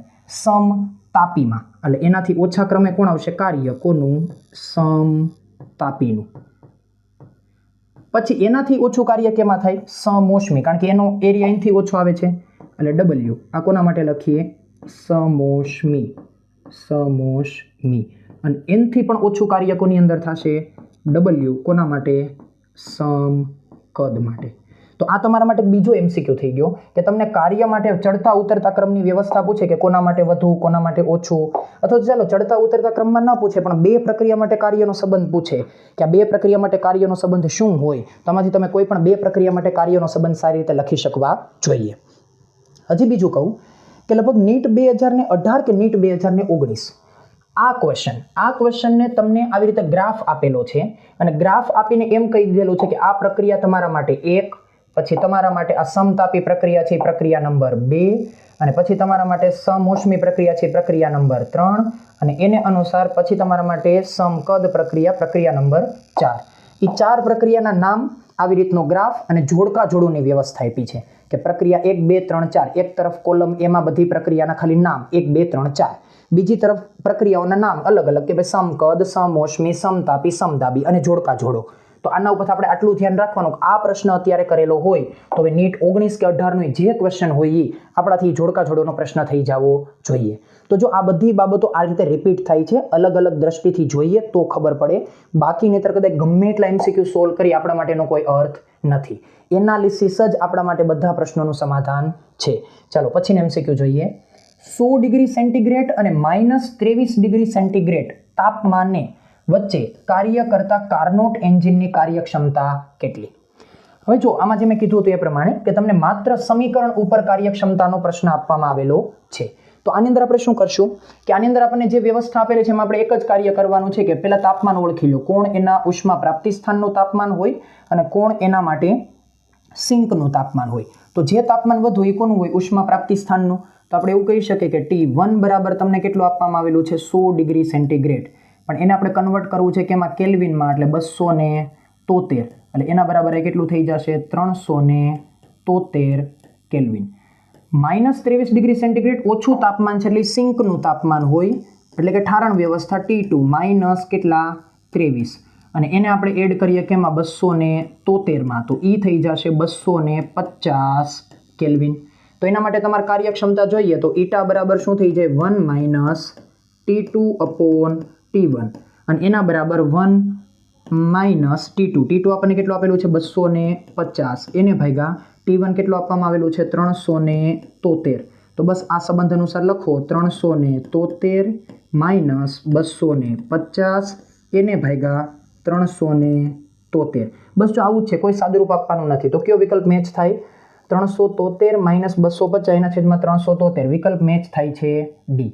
હવે જો તમને હેરાન કરવા માટેની ટર્મ આપેલી છે ઓલરેડી કે ડિગ્રી સેન્ટીગ્રેડમાં તમે ઉપયોગ કરીને ચાલી જાઓ એટલે તમને એમ લાગે ચાલો બી વિકલ્પ આવી ગયો, મેચ થઈ જાય એટલે તમને એમ લાગે કે આ જવાબ સાચો. પણ ખાસ ધ્યાન રાખજો, આ ડિગ્રી સેન્ટીગ્રેડમાં બંને આપેલા છે એટલે કે ભૂલ થવી જોઈએ નહીં. અને બીજી વ્યવસ્થા આપેલી છે પ્લસ અને માઇનસની, કે તમે જો વચ્ચે નિશાનીની ભૂલ કરી જાઓ તો પણ તમને હેરાન કરવા માટે વિકલ્પો છે જ. એટલે આ બધી બાબતો સારી રીતે ધ્યાનમાં રાખો, નહીંતર હેરાન થવા સિવાય બીજું કંઈ આવવાનું નથી. ચાલો હવે આપણે આ સેશનનો સૌથી લાસ્ટ MCQ જોઈએ કે એનો આન્સર શું આવે છે. આ સેશનનો લાસ્ટ MCQ.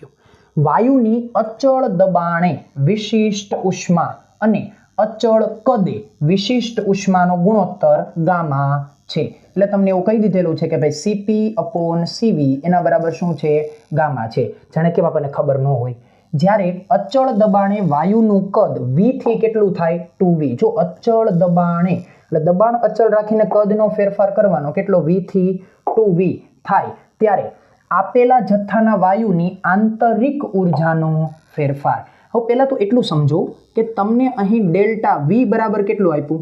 V થી 2V, એટલે કે 2V - V એના બરાબર કેટલું આપેલું છે? V. એટલે કે શું કહેલું છે? કદનો ફેરફાર. આટલું તમને અત્યારે આપેલું છે. એકચ્યુઅલમાં માગે તો તમારી પાસે શું છે? આંતરિક ઉર્જાનો ફેરફાર. તો આપણે પહેલા તો આંતરિક ઉર્જાનું સમીકરણ મેળવીએ કે ભાઈ આંતરિક ઉર્જા. તો આંતરિક ઉર્જા માટે આપણી પાસે સમીકરણ શું છે? ડેલ્ટા U બરાબર NCV ડેલ્ટા T. આવું કંઈક સમીકરણ છે. હવે પ્રશ્ન એ થાય છે કે તમને જે કંઈ પણ પરિણામ આપ્યા એ પરિણામમાં ક્યાંય તાપમાન નથી દેખાતું, અને જે પરિણામ આપ્યા એમાં ક્યાંય CV નથી દેખાતું. બધામાં દેખાય શું છે? PV, અને બીજું દેખાય છે ગામા. મતલબ કે આપણે આ વ્યવસ્થાને એવી રીતે બદલવી પડે કે PV અને ગામા તરફ જઈ શકાય. તો પહેલા તો તમે છે ને CP/CV એના બરાબર ગામા ઉપરથી ગમે તેમ કરીને CV ની ટર્મ લઈ આવો, અને એ CV ની ટર્મમાં શું આવવું જોઈએ? ગામા. તો તમારા માટે વ્યવસ્થા ગોઠવાય. અને સૌથી પહેલા તો આપણે એવું કહીએ કે CV પદને રિપ્લેસ કરવા. સીવી પદને રિપ્લેસ કરવા માટે બે સંબંધ છે. એક આપણે લખી શકીએ સીપી માઇનસ સીવી એના બરાબર આર, અને બીજું જે તમને કહેલું છે એ પ્રમાણે કે ભાઈ સીપી અપોન સીવી એના બરાબર શું? ગામા. હવે આપણે સીવી જોઈએ છે એટલે સીવીની કિંમતને કરતા બનાવવી પડે. સીવીની કિંમતને કરતા બનાવીને આપણે આ સંબંધમાં ક્યાંક જવું પડે. તો ચાલો આપણે આ જે સંબંધ છે ને બીજો સંબંધ એમાં સીપીને કરતા બનાવું તો સીપી બરાબર શું થઈ જશે?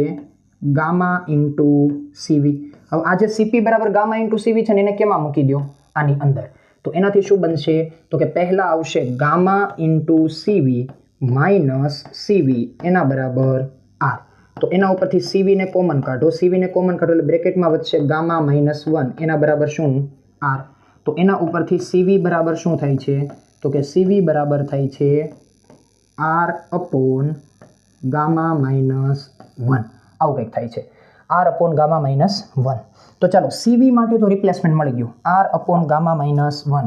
તો આપણે હવે આનો ઉપયોગ કેમાં કરીએ? આપણા ડેલ્ટા યુ વાળા સમીકરણમાં કે ડેલ્ટા યુ એના બરાબર એન. સીવીના રિપ્લેસમેન્ટમાં શું લખીએ આપણે? R upon gamma minus 1 into delta T. હવે તો વ્યવસ્થા ગોઠવાઈ ગયું લાગે છે. જો એન આર ટી આટલા બરાબર તમે શું લખી શકો? તો કે આપણે લખીએ છીએ ને કે ભાઈ પી ડેલ્ટા વી એના બરાબર એન આર ડેલ્ટા ટી. તો આપણે અંશમાં શું લખી શકીએ? P delta V delta U બરાબર પી ડેલ્ટા વી એના છેદમાં થઈ જશે ગામા માઇનસ 1. પણ હમણાં આપણે કહેલું હતું કે ડેલ્ટા વી બરાબર તો શું આપેલું છે? ડેલ્ટા વી બરાબર આપેલું છે ખાલી વી. તો એના ઉપર આપણે શું લખી શકીએ? પી વી અપોન ગામા માઇનસ 1. કારણ શું બન્યું આયા? કે ભાઈ ડેલ્ટા વી બરાબર શું છે આપણા માટે? વી. તો આપણા માટે આંતરિક ઉર્જાનો ફેરફાર કયું સમીકરણ બને છે? PV upon gamma minus 1. PV upon gamma minus 1 કયો વિકલ્પ મેચ થાય છે? વિકલ્પ સી. તો જો આ રીતે તમને પ્રશ્ન પૂછો આંતરિક ઉર્જાનો, ઉપયોગ તમને કરાવવામાં આવેલો છે કઈ રીતે? વિશિષ્ટ ઉષ્માની ને બધી ચર્ચાઓની, બરાબર. આંતરિક ઉર્જાનો ફેરફાર કેટલો થાય. હવે આ પ્રશ્ન જે છે ભલે આમાં આપણે આવે જ છે, પણ આ પ્રશ્ન કદાચ તમે કેટીજીનો વિચારો તોય ચાલે, કારણ કે આમાં એવી કોઈ બાબત નથી કે જે બાબત તમારા થર્મોડાયનામિક્સ અને કેટીજીને બેને ડિફરન્શિએટ કરતી હોય. કારણ કે આમાં આગળ એવો કોઈ શબ્દ પ્રયોગ હોત ને કે ભાઈ કાર્ય આ તે એવું કંઈક, તો આપણે એવું વિચારત કે આ થર્મોડાયનામિક્સનો પ્રશ્ન છે, પણ આ કેટીજીમાં જઈ શકે.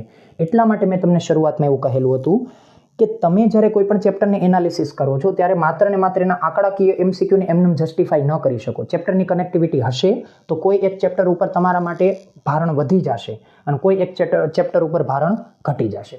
તો ચાલો આ આપણે પાર્ટ 1 કમ્પ્લીટ કરીએ છીએ.